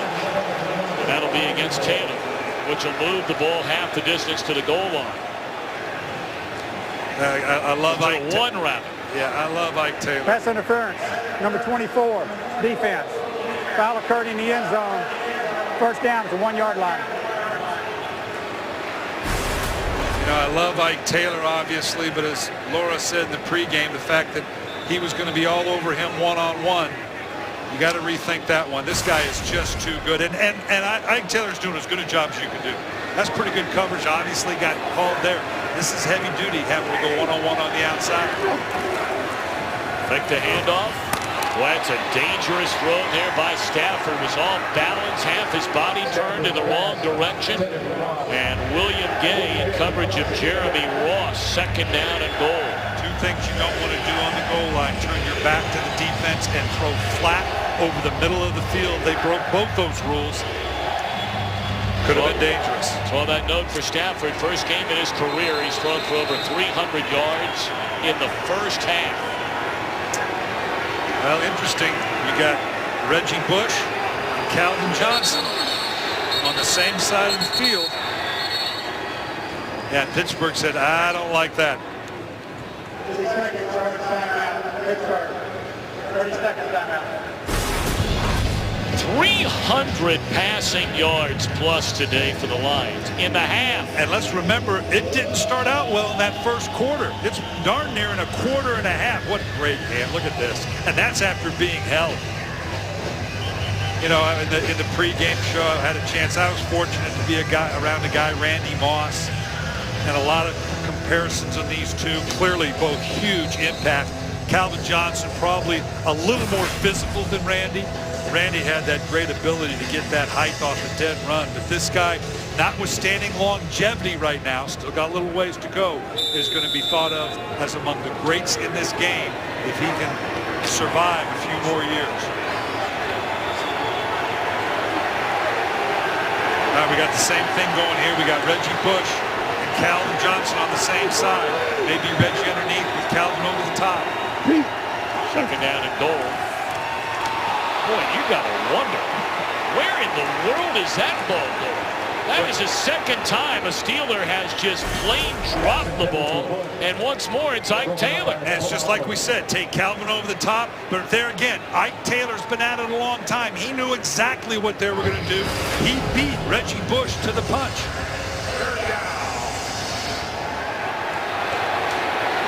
Stafford has thrown for 267 yards in this quarter. You can see the help they're putting over the top on this side. You got Chris Durham one-on-one with no help on the backside.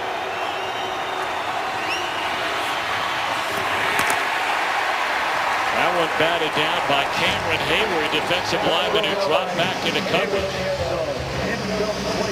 So down at the 1-yard line, and the Lions will attempt a field goal, and they are lucky to have a field goal try. Yeah, they went to Joseph Fourier, the big 6'8" tight end out of UCLA. They take a lot of shots to him down in the end zone. They needed to keep it up there. Let him take off the rim. That flat ball is not his kind of ball. 19-yard field goal tried by Akers. And it is good. Well, the Lions don't get 7, but they get 3. They scored 10 points in a little more than 2 minutes to end this first half. 4 seconds remain, and Detroit with a 27-20 lead. Let's go back to the fact that Pittsburgh had a chance to close out the half, won a 3-and-out, took off only 30 seconds off the clock, gave Detroit that time. They can be frustrated they didn't come away with 7, but all in all, a very well orchestrated end to the half. And this was it, and it was not only 31 seconds long, it was an ugly 31 seconds. A couple of penalties.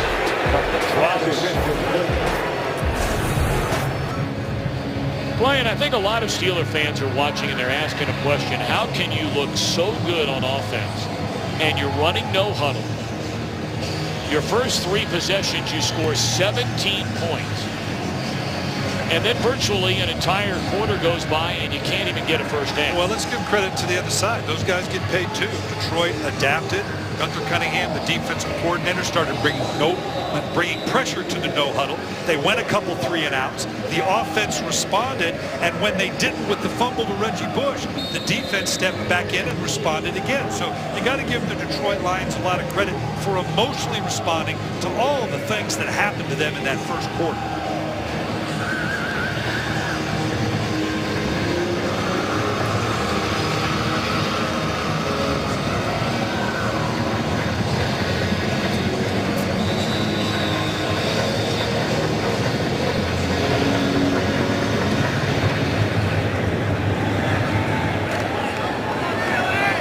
Down in the end zone, and one more snap of the football for the Steelers before we'll take a break for the intermission.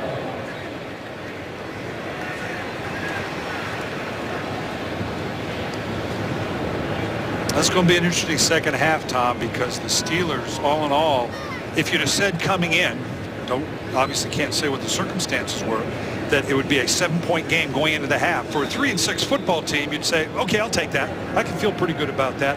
But they're in a tough situation. Look so good early, and then now they're going to have to do a lot to respond to this emotionally. It's going to test Mike Tomlin, the maturity of this team. A record-setting performance by an offense against this Steeler defense. Almost 400 yards of offense. Let's go to Kurt Menefee in Los Angeles for the Visa halftime.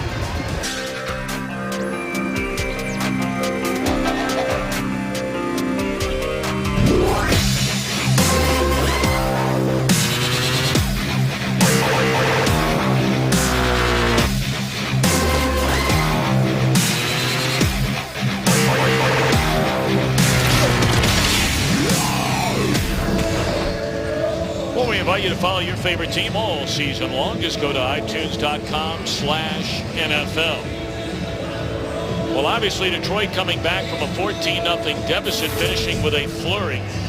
So you go to halftime, Coach Billick, with a 7-point lead, and what about for both teams? Pittsburgh's got to re-crack the code on 3rd down. They started out 3 for 3, but they're 0 for on the last 5. They're not running the ball hardly at all. They've got to get back to that. I know that's been a struggle for them to try to keep balance now that we had an even-up game. And Detroit, as long as you don't turn the ball over, remember it was a turnover late that almost led to more points than they're willing to give up. As long as Matthew Stafford doesn't throw the ball down the field arbitrarily and come away with a turnover, they ought to hold up pretty good. Steelers will get the football to begin the second half. Matthew Stafford, 16 of 30, 327 yards, couple of touchdowns. Ben Roethlisberger started red hot. First 2 drives, touchdown drives for the Steelers. Hit on 15 of 23 with a couple of touchdowns.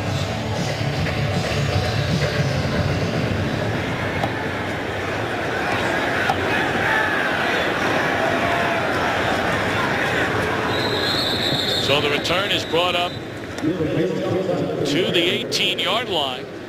These two teams combining for better than 600 yards of offense. That's the most in one half of any game in the NFL this year. Talked about Stafford going over 300 yards in the first half, first time in his career. And the stars certainly out. Calvin Johnson, Antonio Brown, each with better than 100 receiving yards and a couple of touchdowns. Yeah, the scary thing is Calvin Johnson's on a better pace right now than he was in that Dallas-Detroit game that we had, where he just exploded for better than 300 yards. Steelers began the game in a no huddle.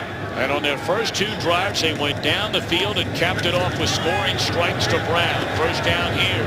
They pitch it to Le'Veon Bell up to the 21. And Laura Oatman, bring us up to date on what happened at halftime. Tom, I asked Mike Tomlin, what did the Lions defense do to slow down that fast-paced offense? He said it wasn't them. It was simply us and our execution or lack of it. I asked if we'll be seeing a lot of no huddle right now, which we are about to.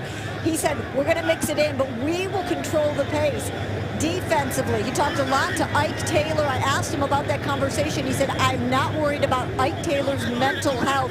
I said, will you be giving him a little more help in the second half? He said, we will keep doing exactly what we're doing, but we will do it better. Tom, I'll have the Lions in a moment. All righty, thank you very much, Laura. They hand it off to Bell. And he's dropped for a 1-yard loss behind the line of scrimmage. Don Carey coming up from a safety spot at help from Willie Young.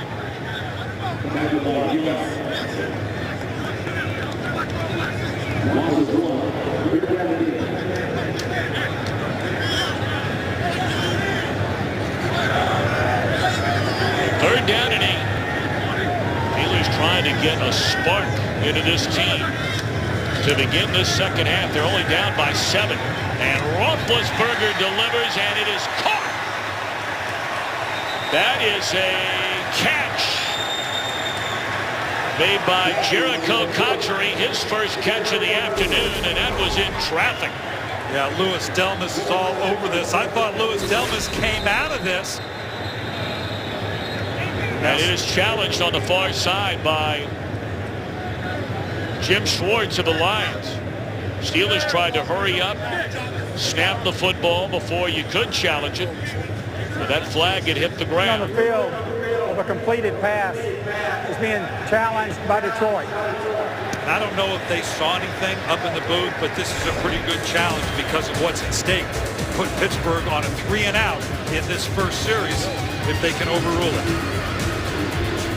Today's game is sponsored by Southwest Airlines. Find our fares online only at southwest.com. And by Geico. 15 minutes could save you 15% or more on car insurance. Challenge on the field. Ruled a completed pass. Jim Schwartz doesn't buy it. After reviewing the play, the pass is incomplete. The ball hit the ground. The receiver was going to the ground and did not maintain control before it touched the ground. It's fourth down on the 20-yard line. Now we know why Jim Schwartz was smiling, and it looks like he loses control of the ball, and it's going to be cradled back in, but right there, you can't use the ground to control the ball. That's a good call. I'm not sure whether Jim Schwartz was just going on what Louis Delmas told him, or whether it was a well-calculated challenge, because sometimes you got to make those challenges blind. 3 out of 4 successfully on challenges this season is Jim Schwartz, so it'll be 3-and-out on the Steelers' opening possession here in the second half. Matt McBriar has had a very, very difficult day. His last 2 shanked, putting Detroit in great field position. Needs a big one here, and he delivers a big one here. Wow. All the way inside the 10, playing it off a bounce is Spurlock, and covered beautifully by the Steelers. So McBriar able to step up there. 70-yard punt. Fox tomorrow, the battle against the Horsemen may have been won, but the war is just beginning. Critics agree Sleepy Hollow is one of the scariest, funniest, most electrifying hours on TV. Don't miss all new episodes tomorrow at 9, 8 Central on Fox. Delivered flawlessly. It has been baby steps. Yeah, it has. We're getting there. You know, reading is rudimentary, but for me, it's prerequisite now. I'm very proud of it. The Lions get the ball to begin their first shot at it here in the second half, already with a 7-point lead. Reggie Bush back in the lineup to begin the second half. For those of you that were not with us, Bush had a big fumble in the first half, and Joy Bell became a huge part of their offense. Well, I got to come back to this punt because I kind of beat the guy up for the shanks. He booms us. You talk about a change of field position from back on your 18, pushing this thing all the way back, darn near onto the goal line. It's all about field position. Punter's a big part of it. He's had a tough day, but he rebounded very, very well. Gain of 2 on first down, 2nd and 8. And they're on 14. Come on, Bert. Go.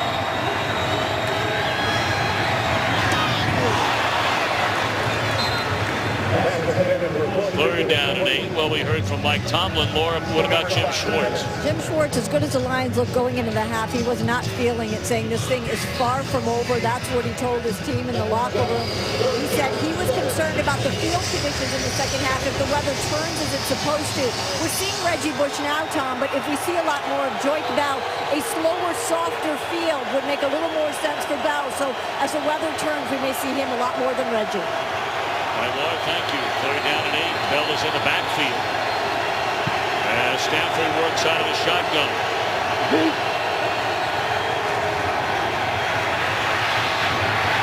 Batted down at the line of scrimmage, so a good start on defense for these Pittsburgh Steelers. Big Cameron Hayward, who was reported a sack in back-to-back games. Former #1 pick out of Ohio State, delivering the pressure there. Yeah, and they just have a twist. You can see coming off the left side here. Worlds goes inside, then shows up on the outside. Well timed. You know, as we said many times, Tom, it's not how many sacks you get, but when you get them, that wasn't a sack. It clearly had affected the throw. They were the one who tipped the ball. It was Worlds who had put the hit on Stafford as he turned it loose. Good punt here. Antonio Brown up to the 34-yard line.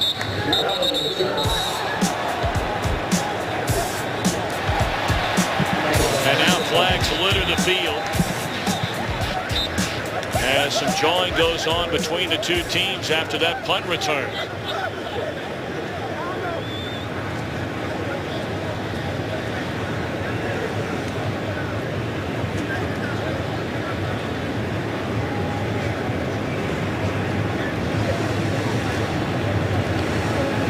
The officials want to make sure they keep this under control. Second half. A desperate 3-6 Pittsburgh Steelers team. There is no foul on the play for unnecessary roughness. First down, Pittsburgh. And a Detroit Lion team that has struggled in this regard to a degree. Just a little back and forth. This was a good, little acting going on there. Little acting.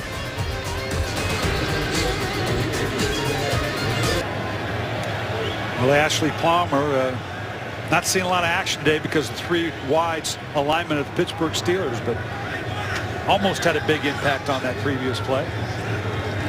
Steelers down 7 with the football. Play action, and Roethlisberger underthrows as a penalty flag comes down. And they are going to get a Lion defender, it looks like, once more for a late hit. That's roughing the passer as we're having audio problems with a microphone worn by Walt Anderson. I believe it was number 99, C.J. Mosley, who wrapped up Roethlisberger and threw him to the deck long after he had thrown the football. Well, you can see he comes in here late. DeAndre Levy kind of hits him, and then just that last little shoulder, I think, is what got him. If he hadn't have leaned into it with the shoulder, I think he'd have been fine. Once more, that was Mosley, who is in the game right now for Ndamukong Suh. Remember now, as Suh now is checked back into the game. So that's a good sign for the Lions. He was shaken up, you may remember, in the final minutes of the first half. Should have been intercepted by Levy, who has 5 on the year, tied for the most in the NFL. How many interceptions have been dropped by both teams in this game today? Well, you can see Levy right here. These quick slants were lethal in the first quarter. So Levy says, you know, get me once, shame on you. Get me twice. shame on me.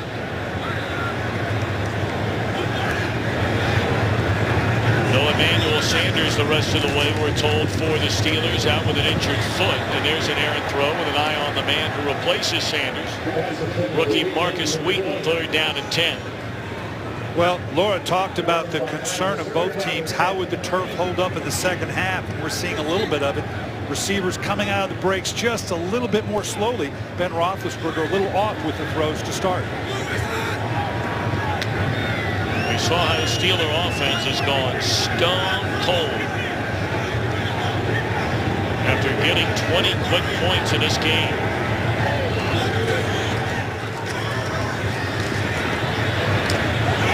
That's a dangerous throw, and once more Levy in coverage on Heath Miller. And Roethlisberger wanting a flag. Now that's more out of desperation than anything else. That's good coverage by Levy. He was all over Heath Miller. You know, the old saying is the tight end's never covered, because it's always going to be tight coverage on the big man inside. So the quarterbacks have to put it up. Levy was all over it.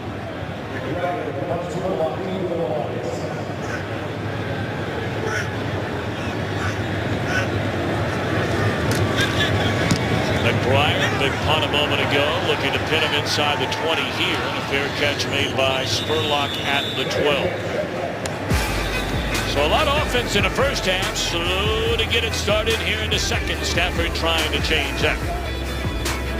Today's game on Fox is sponsored by the new 2014 Dodge Durango. 27-20, Detroit leading Pittsburgh. 12 minutes to play here in the third quarter. And a tough start to spot a drive for Detroit. Second time that's been the story here in the third quarter. Let's see Detroit. They got two tight end alignment here. I'd like to see them get the run cranked up just a little bit here at this stage of the game. They're going to throw it on first down. And Durham just plain dropping. Well, tonight join Jay and Dan on Fox Sports Live. All the scores and highlights for the full day around the NFL. Also update the BCS rankings in college football and results from the first week of college basketball. Fox Sports Live tonight 11 Eastern only on Fox Sports 1. To find Fox Sports 1 on your provider, go to foxsports1.com. 29th drop pass for Matthew Stafford this season. The Lions have the most dropped passes in the NFL. Reggie Bush, a first down or second down carry for a yard. So it'll bring up 3rd down and 9. And that's what Laura was referring to with Reggie Bush, who obviously isn't going to good back in this situation. But Joique Bell, a little bit more of the plotter. If indeed the turf is a little loose, the jump cut, the subtlety of Reggie Bush, Joique Bell might be a more effective run back on 1st and 2nd down than Reggie Bush right now. Bell averaging 5 yards per carry today, and he has 3 receptions for 48 yards. It's been a very quiet day for Reggie Bush. Bush in the slot again.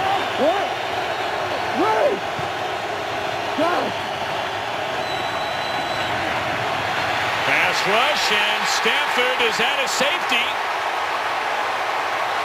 We are waiting. Apparently he was tackled inside the 1-yard line.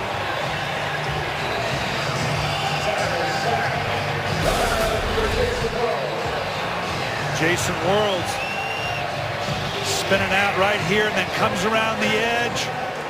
Do they mark that as a forward progress? He tries to step out of it. Yeah, he was down. The ball was down. It must be the 1-inch line. Stafford doing a nice job of not letting the ball break the plane as he goes back into it.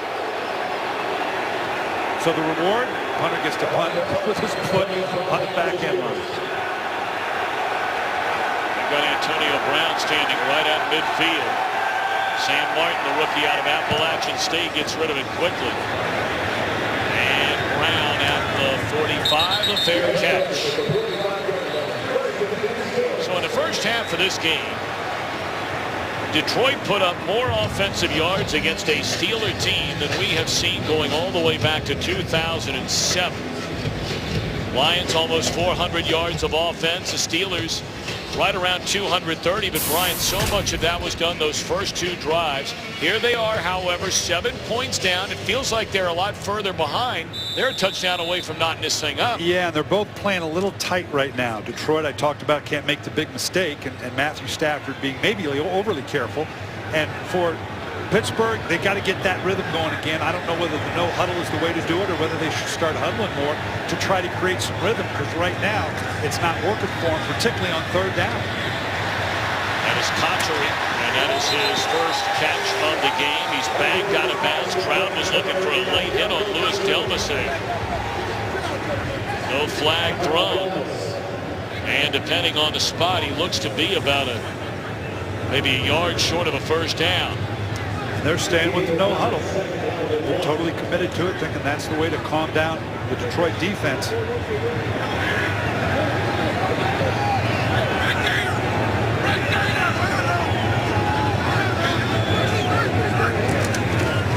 They pitch it to Le'Veon Bell, and he just pulls his way to a first down, ran right through Houston.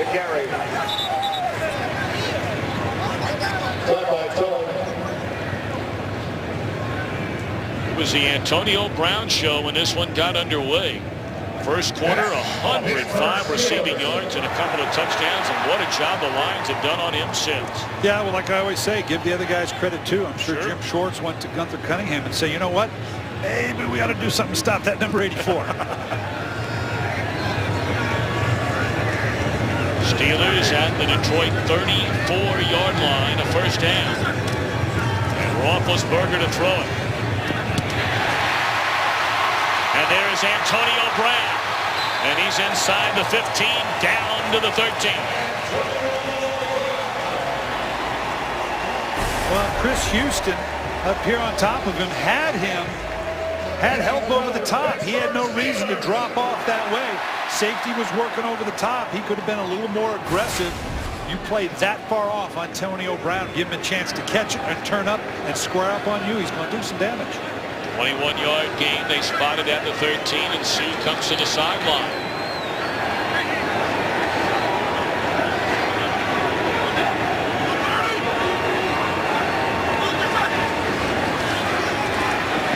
All day to throw it. Now Roethlisberger rolling to the right, and he'll keep it himself, and that's a good run on first down. Good coverage back in that secondary.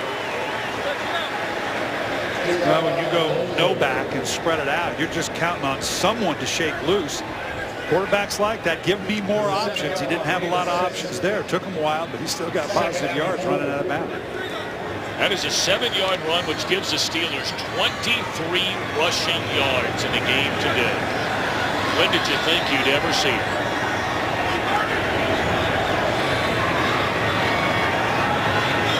They've gone over 100 rushing yards, 3 of their last 4. They dump it off to Bell.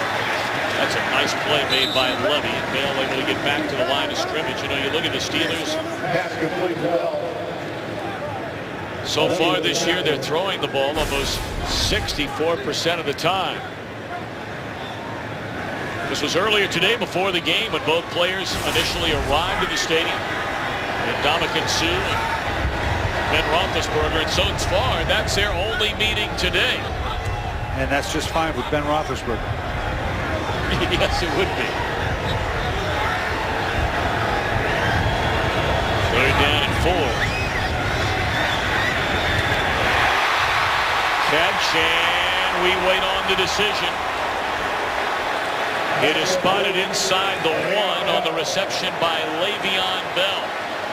They're going to hurry up and not allow the Lions to bring in some big bodies up against the goal line. See if Big Ben goes over the top.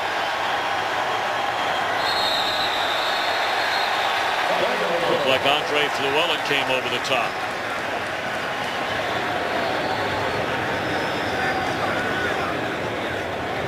Encroachment, number 96, defense. Half the distance to the goal, still first down. And now the Steelers Number will do the 76. substituting. As they're going to bring in Mike Adams. He's a 2nd-year tackle who lost his starting job, but every time they run the ball, they've been bringing Adams in as an extra tight end / offensive lineman. He is eligible. Yeah, he's basically become a tight end, and they actually send him out on routes.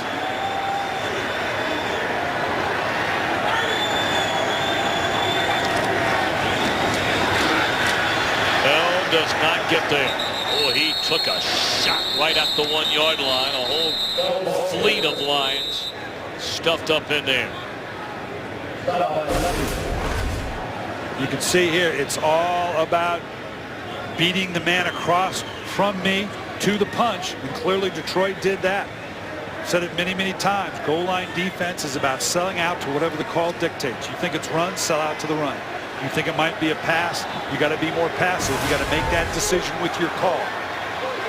That hit delivered by Stephen Tulloch after about a yard loss. And Roethlisberger overthrows a wide open David Paulson in the back of the end zone. 3rd and goal. Well, Detroit sold out to the run, just like I said. You got to sell out to one or the other. They sold out to stop the run. Watch the play fake. This guy's on the right side, slips out, fights his way up. There's nobody there because everybody committed to the run. That same big package.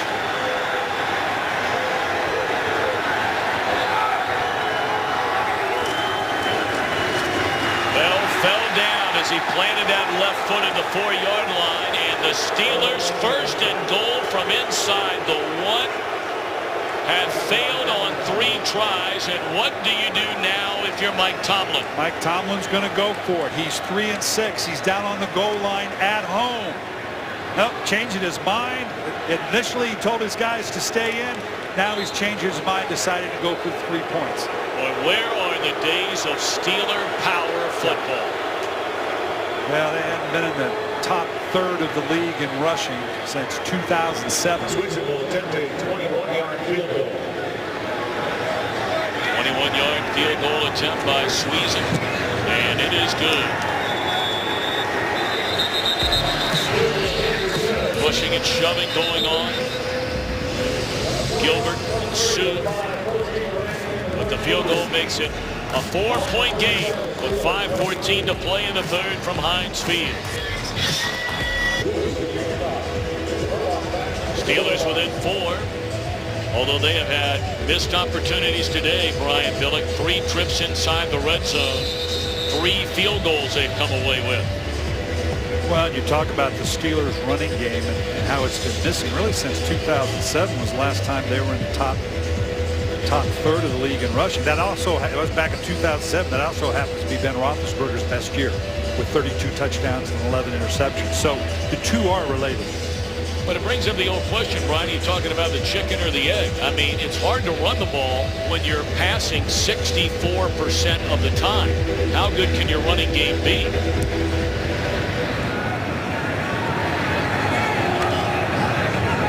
And taking a knee is Spurlock in the end zone. Frustration for the Steelers. They missed the chance to have a lead in this one, but they're only down 4.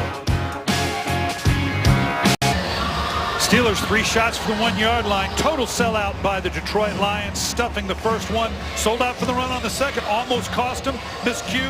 And then a total sellout here on the 3rd one, stuffing the Pittsburgh Steelers, making them settle for a field goal after having 1st and goal on the 1-yard line. So now Detroit gets a football. 5:14 to play in the 3rd. Detroit 27, the Steelers 23. Joique Bell takes a handoff. Cuts it back to the inside, and that'll be a gain of 7 on 1st down for Bell, who now has 7 carries for 37 yards. He also has 3 catches for 48 more yards. Reggie Bush, obviously a big part of this offense, but I like what they're doing with Joique Bell. A little more of a straight downhill runner. Good receiver out of the backfield, so they can still do the things they do with Reggie. But I think Joique Bell better fits this situation and this turf right now.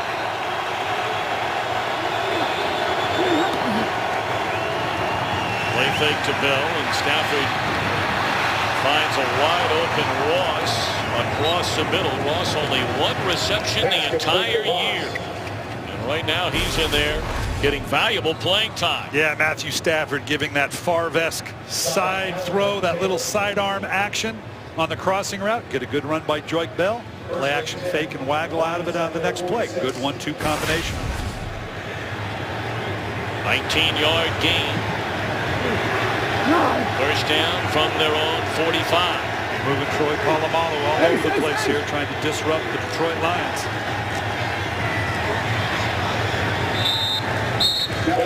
Big gain of 3 on first down by Bell, wrapped up by Jarvis Jones. Well, with some of the other things going on around the NFL, the Jets are being hammered by the Buffalo Bills. Cincinnati at last check had a 11-point lead over Cleveland. That's a big one inside the AFC North. Baltimore is leading. They have just resumed that game in Chicago, and they have just completed the first quarter after a lengthy weather delay in the Windy City at Soldier Field. Ravens leading 10-0. Sitting down and making the reception is Durham. And that is a first down to the 41-yard line. They are chewing up this Steelers secondary. 345 passing yards now for the Lions. And they're doing it by rotating now different personnel groups. They're almost exclusively 3 wides to start. Now they get into 2 tight ends. We've seen Joique Bell and Reggie Bush in the backfield. They're back to a 2 tight end alignment here, changing it up on the Steelers.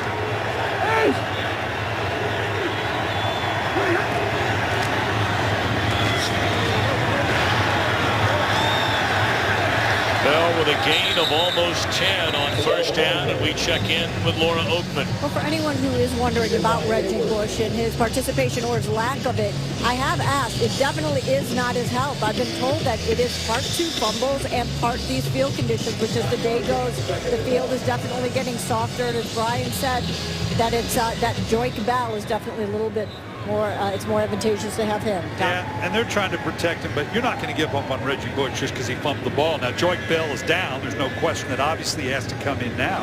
And like we said, this circumstance maybe fits Joique Bell. Hopefully he'll be back. But Reggie Bush still can impact his game, and I don't think Jim Schwartz is going to give up on him just because he had an unfortunate fumble. But Brian, you know, oftentimes we talk about differences a head coach can make and decisions you make an inside of a game. And I would imagine there is credit to be given to Jim Schwartz realizing weather conditions, one player maybe not on top of his game. We're going to go ahead and go with somebody else, although that guy now wobbly coming off the field. Let's check in quickly with Kurt Menefee back in Los Angeles. All right, the Philadelphia Eagles have been all over the Redskins, up 24-0 in the fourth quarter now. Well, RG3 trying to do the comeback thing with a little help from Darrell Young, 62-yard reception. They added a 2-point conversion. It's now 24-8 in the fourth. Tom, Brian, and Laura. All right, Kurt, thank you very much. Philadelphia Eagles trying to take sole possession of that NFC East as Bush on a second down and less than a yard picks up a first down to the 29. Well, pick your poison has been the story. Johnson or Bush.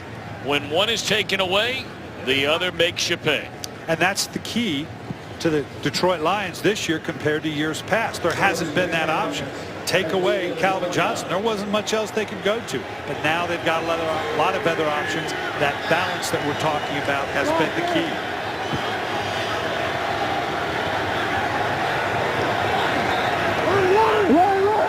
Play clock down to 3. Stafford out of the shotgun. And he will throw it on first down. Forever to throw it. Crossing pattern Bush.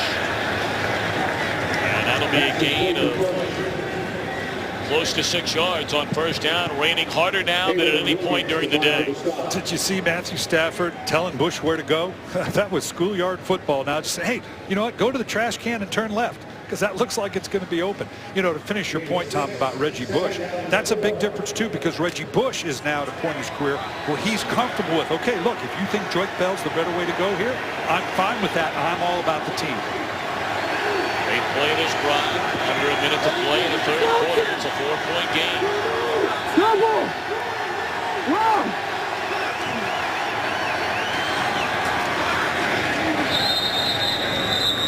Maybe a yard, wrapped up by Ziggy Hood, getting playing time and a lot of it today. Steelers, if you're just joining us, without Brett Kiesel due to a foot injury, without LaMarr Woodley, who leads the team in sacks, he's out with a calf injury. So Ziggy Hood and the rookie Jarvis Jones getting a lot of playing time as we have played 3 quarters here at Heinz Field in Pittsburgh. A critical third down upcoming for Pittsburgh defensively. Trying to limit Detroit to a field goal try and keep it in a one-score game. End of 3, 27-23 Detroit. You're watching the NFL on Fox. I was alert early today, Brian, that there was even worse weather coming from the west. Wind expected to crank up to 20 miles per hour here on the opening play of the fourth quarter. A 4-point Detroit lead. Third down and 3 for the Lions from the Steeler 22-yard line. Reggie Bush on the outside. And a quarterback keeper. And Stafford a first down and slides to the 15-yard line. How about that? What a great call. What a great call by Scott Linehan. I tell you what, you don't expect that. Maybe inside the 10 of the 5, you see those quarterback draws all the time. I imagine there was a check in there. If the number count wasn't right, he could get out of it. But that was clearly called all the way. Almost got, really probably should have got a bit of a face mask there too. First down at the 15-yard line. 10th play of this drive. Closing in on 6 minutes during it. And they give it to Bush with Bell still on the sideline. And he's to the 10-yard line. A 5-yard pickup on first down for Reggie Bush.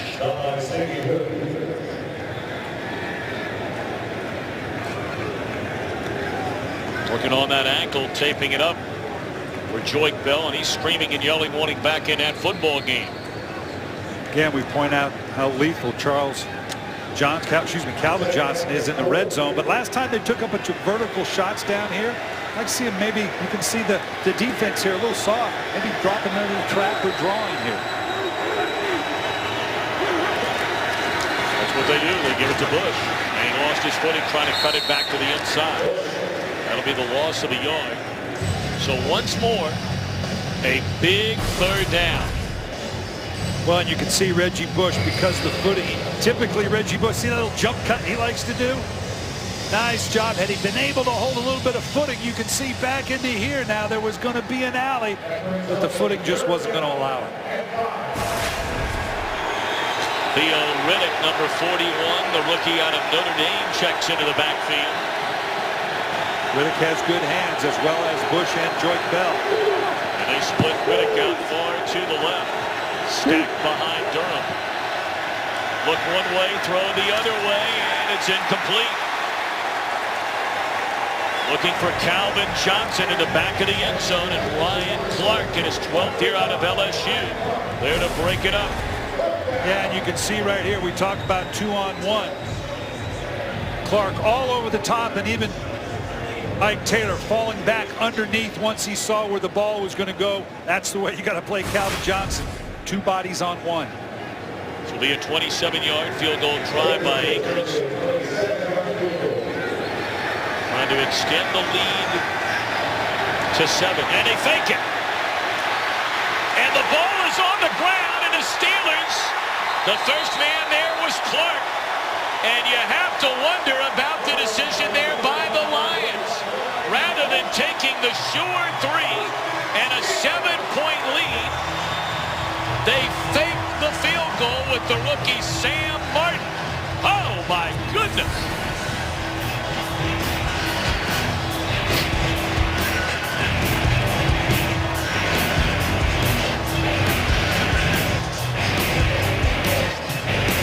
Today's game on Fox is sponsored by T-Mobile Unleashed, by Bud Light, official beer sponsor of the NFL, and by Taco Bell. Sometimes you gotta live Moss.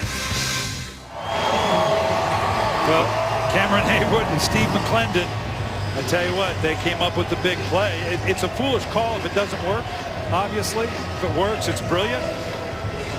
But now, at the very least, you got the Steelers backed up inside the 5.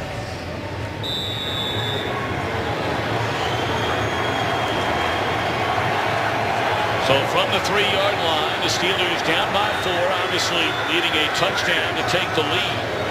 But almost an entire quarter to play. They have almost an entire field to go.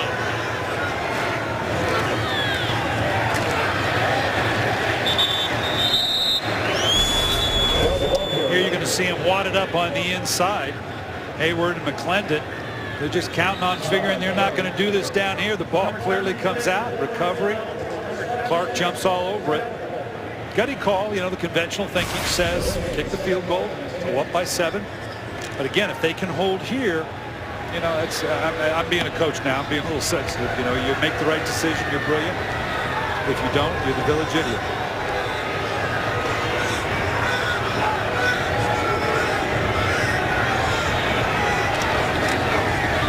Back-to-back running tries and back-to-back 0 success. I mean, Tulloch seems to be the man on the spot every time the Steelers even think about running the ball. The first guy there, more often than not, has been Stephen Tulloch. Now they've been in their jumbo package, their extra tight end. Their tight end being the big Mike Adams from Ohio State, being that tight end with the big package. Now they got the receivers back in, going to spread it out a little bit. It'll be a little dicey for Ben Roethlisberger here. Got to be careful you don't turn the ball over. Got a long way to go for 3rd down where you're 4 of 12. Roethlisberger out of his own end zone. 4-man rush all day to throw, and he finds Antonio Brown, and they convert on 3rd down and 9.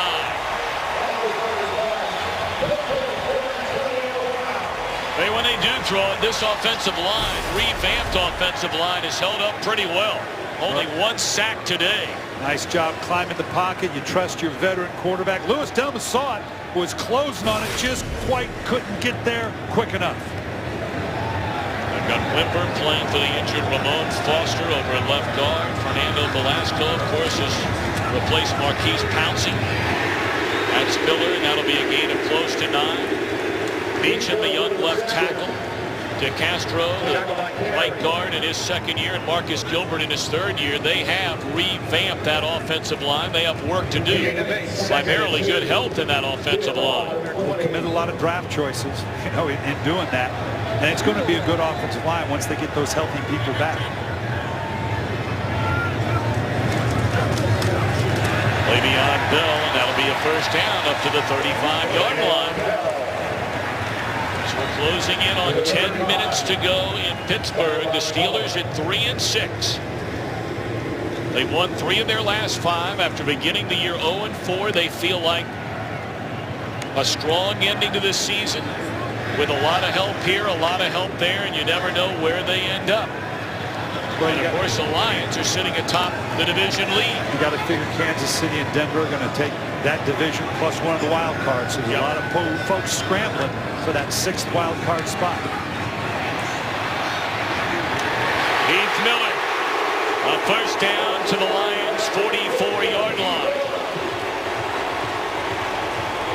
Classic Ben Roethlisberger. Climbed the pocket all but awkwardly. He always looks like he can barely get there. Fights off pressure around him and delivers the ball down the field. Always keeps that vision down the field. Gain of 21 yards. 9:12 to go from Heinz Field. And the Steelers on the move.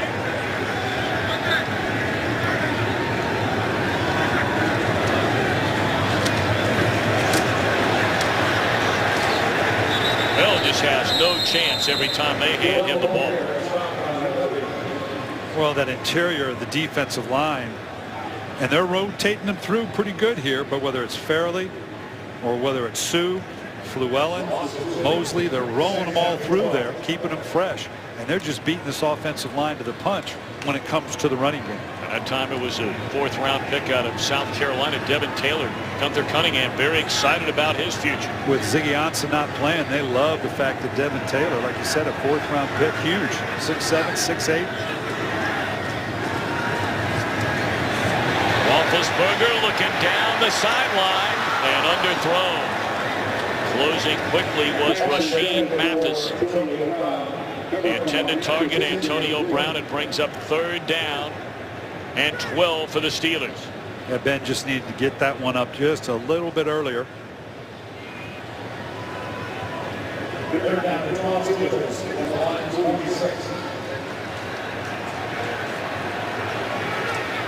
Very quiet offensively for both teams in this 2nd half. After better than 600 yards of offense in the first half, the most in a half this year of every NFL game. Roethlisberger rolling, and here he comes. Lowers his shoulder. He's about a yard short of a first down. Took on Don Carey.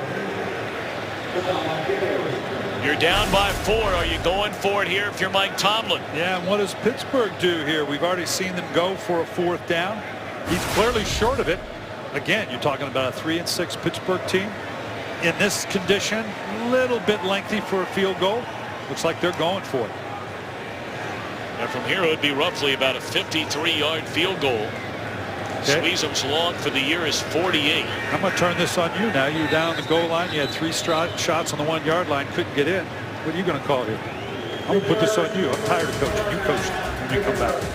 Well, I know we're going. I can tell you that. And we're going to break. 7:30 to go. You're down by 4. A 4th down, and the Steelers are going for it. Yeah, they've tried these shallow crossing routes, whether it's the tight end. They got their big people in. Well, the Steelers in the game are averaging 1.7 yard per rush.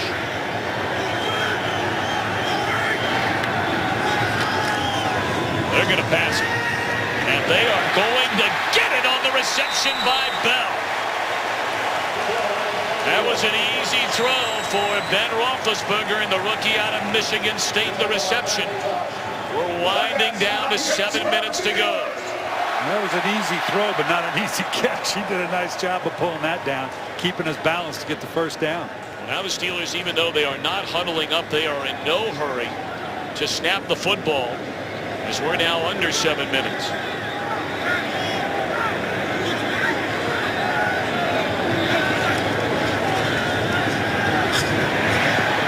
Dwyer out of the backfield, and he breaks a couple of tackles. And he has another first down to the Detroit 20-yard line.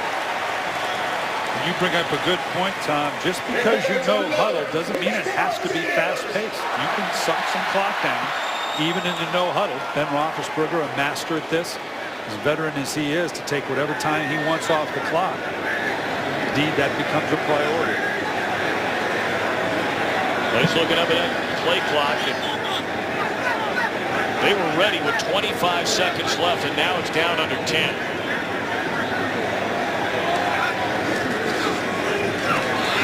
Oh, that's a dangerous throw right there. You saw DeAndre Levy. He was maybe a step late from what would have been his 6th interception of the year. Houston in coverage. Well, they bring pressure from one side. DeAndre Levy knows he can step out under that hot throw. Almost had one earlier in the game that really hit him right in the chest. Empty backfield on 2nd down and 10. 30 times Roethlisberger in his career since he was a #1 pick out of Miami of Ohio has led his team from behind in the 4th quarter to win a game. Catch by Cotchery. Inside the 10. Cotchery stumbling inside the 5 and down to the 2-yard line. It's 1st and goal for the Steelers.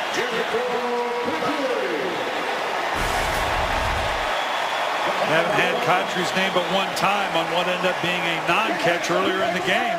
Now he shows up with that veteran experience.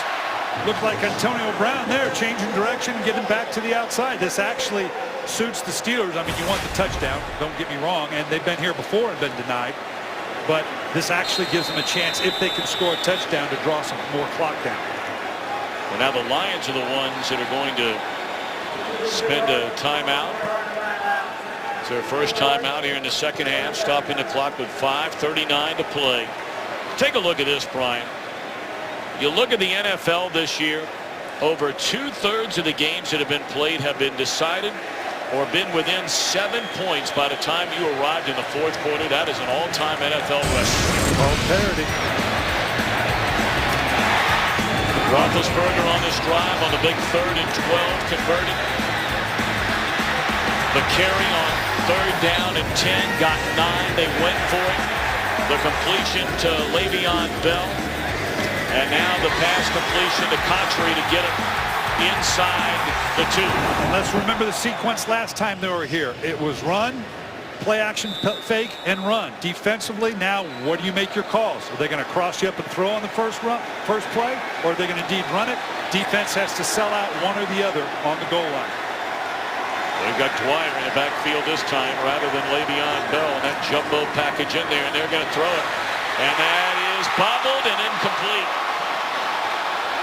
Normally the sure-handed Antonio Brown could not find the handle of his second down and goal for the Steelers. And that's just what I'm talking about in the play calling down here. You can't think of it within an isolated, what do I want to do right now? What did we do before? What did Detroit do to make the call? How am I going to counter that? Now, you've thrown it on first down, and you come back with a second down run or another play action fake. It's that constant chess match between Gunther Cunningham and Todd Haley. 15th play of the drive, a drive which began from their own 3-yard line after a fake field goal attempt. Flag in the end zone. Intended receiver Conchery, he may have been held in the back of the end zone. Well, when a play takes that long, typically that's going to happen down in here in the shadow of the goal line. That's a long time to literally and figuratively hold out a receiver.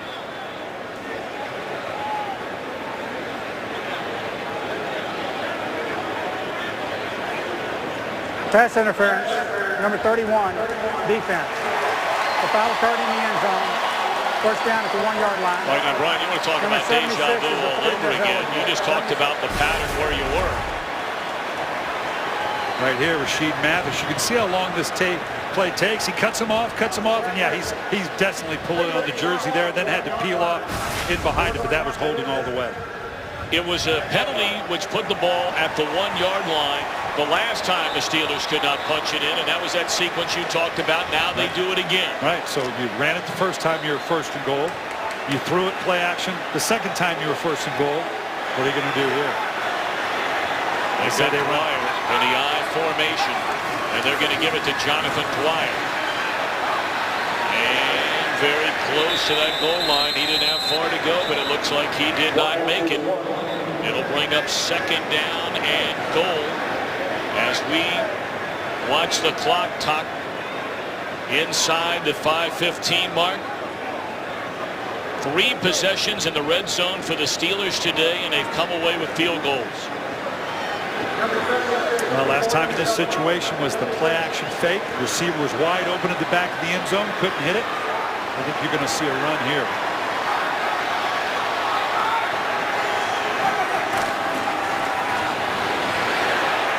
This is a touchdown. Will Johnson, the fullback, only his 4th catch of the year, his first touchdown of the year. And the Steelers a point after away from a 3-point lead. Well, the Detroit Lions are thinking run too. You can see they're all settled on in here. And now he just gets 2 clean release. Both the tight end and the back got 2 clean release. Again, it sounds like a broken record, but goal line defense, you've got to sell out to whatever call you make and hope you're right. A drive which began from their own 3-yard line. 16 plays, chewing up better than 8 minutes.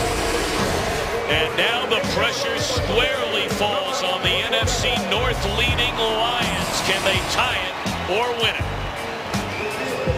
This game is sponsored by Rise, Son of Rome, exclusively on Xbox One.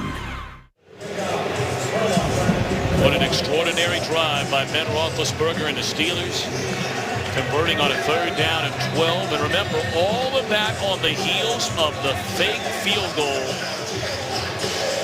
by Jim Schwartz. Yeah, and they're going to ask Jim Schwartz, you know, should you have rethought that? Yeah, if I knew they were going to go 98 yards and score a touchdown, yeah, I certainly wouldn't have made that call. Spurlock out of his own end zone, and he will not reach the 20. Almost to the 20. Stafford trying to answer the touchdown pass to Johnson with the Lions down 3. Been an extraordinary swing of momentum. One side, the other side, back the other way, and now the Steelers with a 3-point lead, 4:40 to go. Stafford and the Lions with a football from their own 20.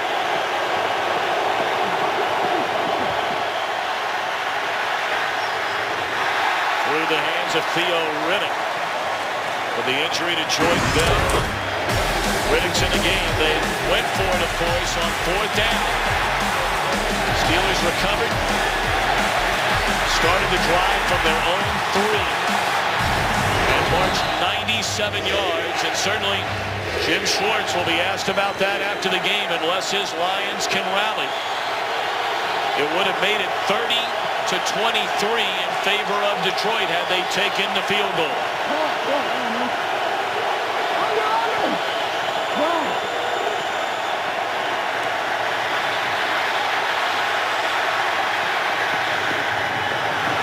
And a drop.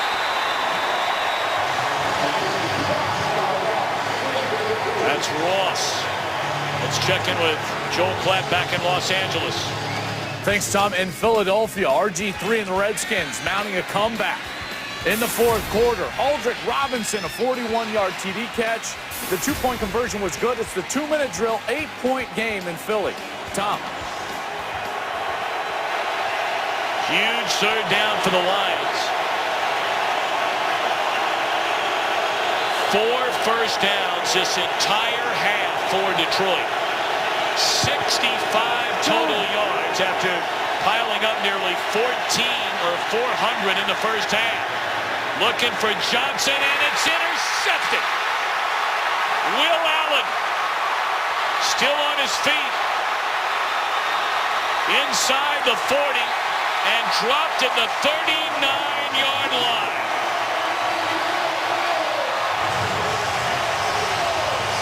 What an unbelievable turn of events in this second half for the Pittsburgh defense. This was the same play that they scored on in the first half, but clearly the defense was up to the task here. Will Allen dropping back underneath the deep crossing route when there was no defender to be found when they ran it in the first half. They had no part of it. It's almost like they knew it was coming. Now, look, we saw the Lions in a game that they came back with virtually a miracle to beat the Dallas Cowboys. There's still 4:11 left in this game. So by no means is this one over.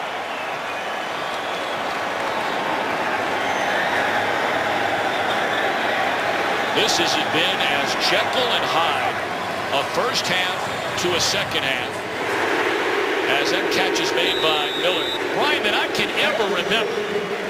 Remember, for those of you that weren't with us, the yardage piled up by Matthew Stafford and the Lions in the first half, the most the Steelers have allowed since 2007. And that was done mostly in a quarter and a half. I mean, it was all Pittsburgh in the first quarter, all Detroit in the second quarter. Neither did a whole lot in the third quarter until we saw that 97-yard drive by the Steelers. It's a heck of a game right now. 65 total yards for the Detroit Lions in this second half, after almost 400 yards in the first half. Le'Veon Bell spins his way into a first down. Broke the tackle of Levy and Tulloch. They were both there.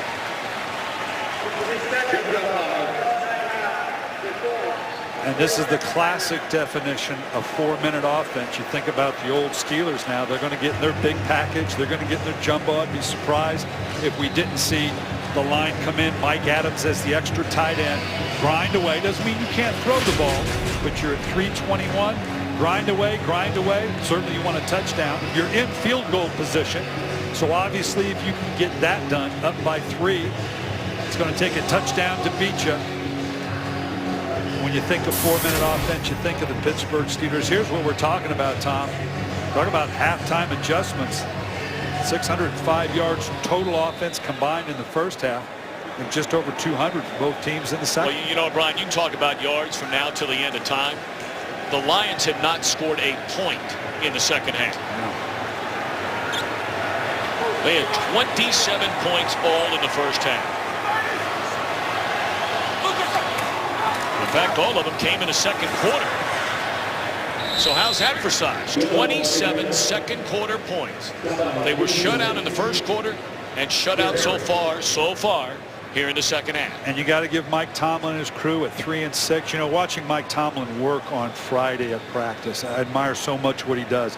He was all over that field. He was touching every player on that team, coaching up across the board, probably as much emotionally as tactically, holding this team together one by one on a 3 and 6 record.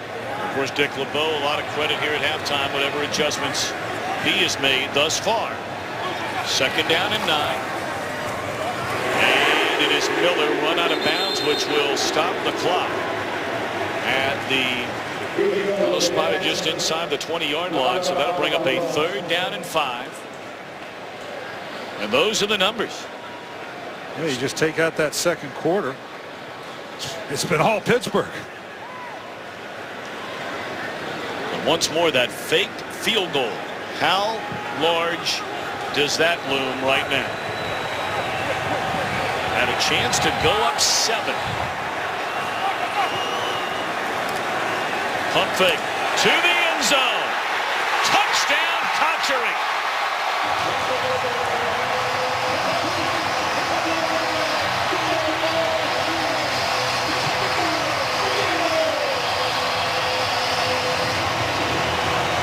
Jericho Cotchery coming up huge in this second half. He's the one that put him on the 1-yard line to finish off the last series. And now you're going to see him right here out of the slot. They look for that quick screen to the outside. Both DBs jump all over it. Cotchery stalking like he's going to block and slips into the back of the end zone.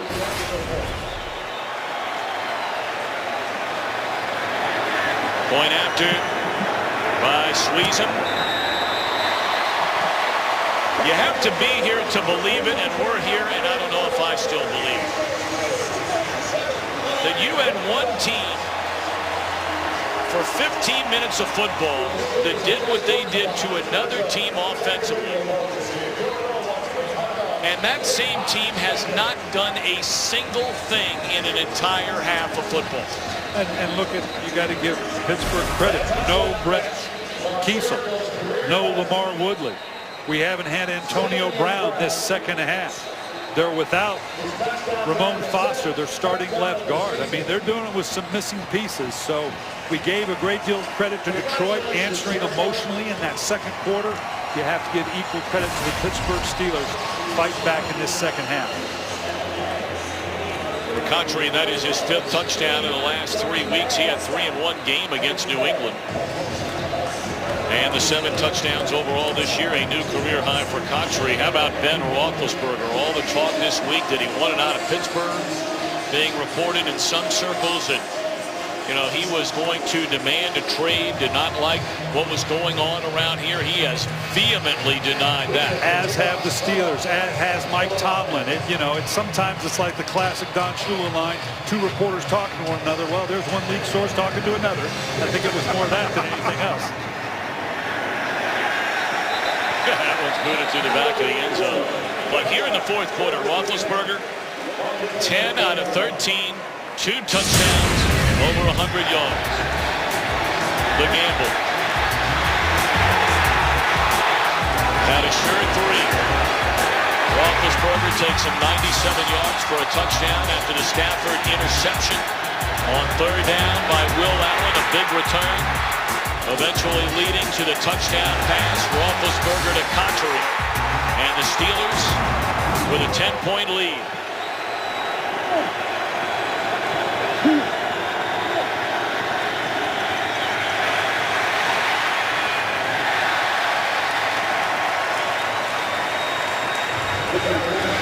Well, certainly all the victims in the Philippines urgently need your help.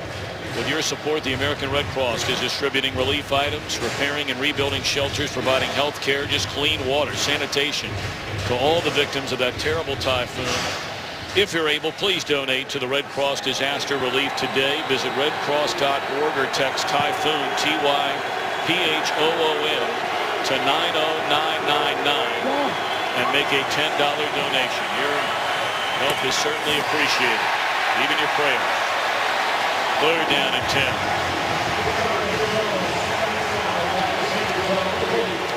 Is there any one noticeable difference from what Dick LeBeau's defense has done here in the second half to what they apparently did not do in the second quarter. Well, it's also subtle in terms of whether you go pressure coverage. That last interception, there again, you get burnt on a play for a touchdown at the end of the half. Calvin Johnson crossing the field. You make the adjustments. You make the call. You recognize it better. You can put a lot of that on coaching. Dick LeBeau, one of the best all time.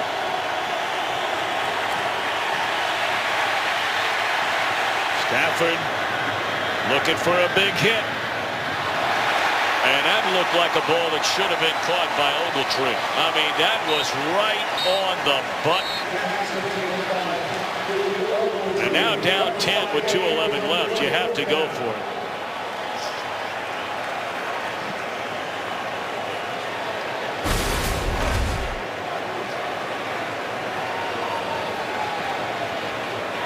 So 4th down and 10 for Stafford and the Lions, who fell behind 14-0, fell behind 17-3, scored 27 points in the second quarter to take a 7-point lead into halftime, and it has been the Steelers who have scored 17 unanswered.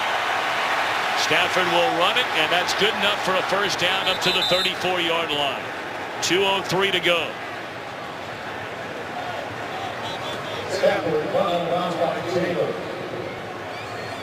Well, with the win by the Steelers here, if indeed that holds up, we've learned, as you say, with the Detroit Lions, a long way to go.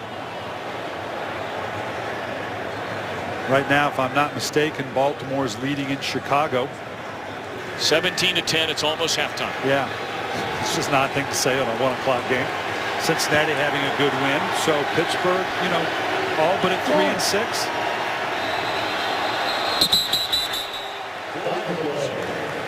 False start, number 66, offense. 5-yard penalty, still first down. And that's what you hold on to as a coach. You know, we're going to play one at a time. We'll see how this thing shakes down. You talked about the AFC picture for the Pittsburgh Steelers. You really are scrambling for one wild card spot, figuring what Denver and Kansas City are going to do. Not that they're out of the AFC North battle at all. Well, Chicago has just kicked a field goal in the final seconds of the first half. So the Ravens with a 17-10 lead over the Bears. And is that a catch by Durham? No. That'll take us to 1:57 and the 2-minute warning. Mike Tomlin's Steelers have roared back here in the second half and lead by 10 with less than 2 to go. 1:57 to play, 37-27 Steelers. Lions have the football, second down and 15, 1 timeout remaining. Of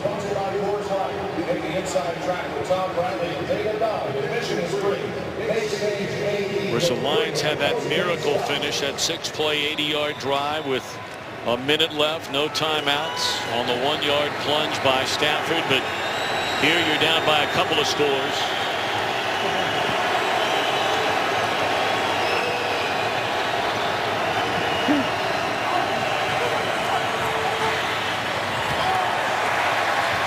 Third down and 15. Well, again, the Bears are down by 7. They've just gone to half after terrible weather today. And you look at what's coming up for the Lions.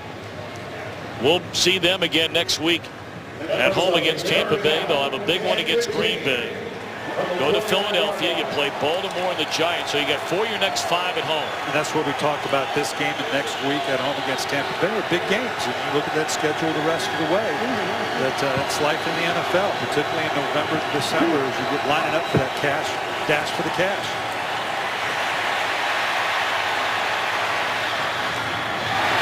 Incomplete. You know, Brian, when you look at that schedule, a lot of those teams, not necessarily Tampa Bay, but a lot of those other teams, the Giants, the Ravens, we know about Green Bay.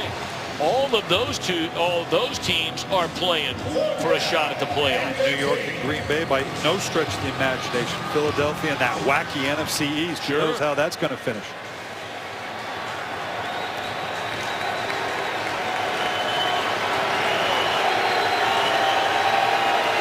Well, for all intents and purposes, To have any hope, you got to convert on 4th and 15 with 1:45 left to play, down 10. And they won't. Ziggy Hood with a sack on Stafford. And the Lions, after back-to-back huge wins over the Dallas Cowboys and winning in Chicago for the first time since 2007, will take a step backwards today. Just an offensive lineman's worst nightmare. 4th down, they know it's a pass. Matthew Stafford trying to step out of it, can't quite pull out of the grasp of Ziggy Hood. You know, we talked about the AFC. The NFC is kind of the same place, Tom, in terms of what you've got in San Francisco and Seattle. One of the two is going to win the division. The other is going to be the wild card. So all these teams are scrambling around for that 1-6 seed in the wild card spot. Our game today produced by Bob Stenner, directed by Greg Scopatone. Our technical producer, Bob Muller. Technical director, Dane Crawford. Replay producer is Mark Titleman. Our associate director, Yvonne Wagner. Our broadcast associate, Jordan Wolf. I'd like to thank up here in the booth, spotter Scott Studley Snyder, our stats crew, Tom Barbary, Eric Norton, Mike Eldridge, and company down in the truck. I got to thank my guy Taylor Jones here. You better. He's taking care of me. You better. I'm getting big time. I got a spotter now. Well, I tell you what, you've come a long way in a short amount of time. Feels like a short way in a long amount of time. It's nice to have Taylor with us this week, and he'll be joining us next week in Detroit as well. Coming up next on Fox, America's Game of the Week. The Packers take on Eli Manning and the Giants. For the 49ers and the Saints, I tell you, 49ers lose that game. Yeah. They will hear footsteps from the Arizona Cardinals. They would be tied. It's coming up next, our Fox NFL Sunday doubleheader. What an unbelievable second half comeback by the Pittsburgh Steelers. I don't know about you, Brian. I never saw that coming. I don't know that anybody did. Kudos to the Pittsburgh Steelers. Detroit Lions got to somehow rebound going home against Tampa Bay next week. America's Game of the Week coming up next.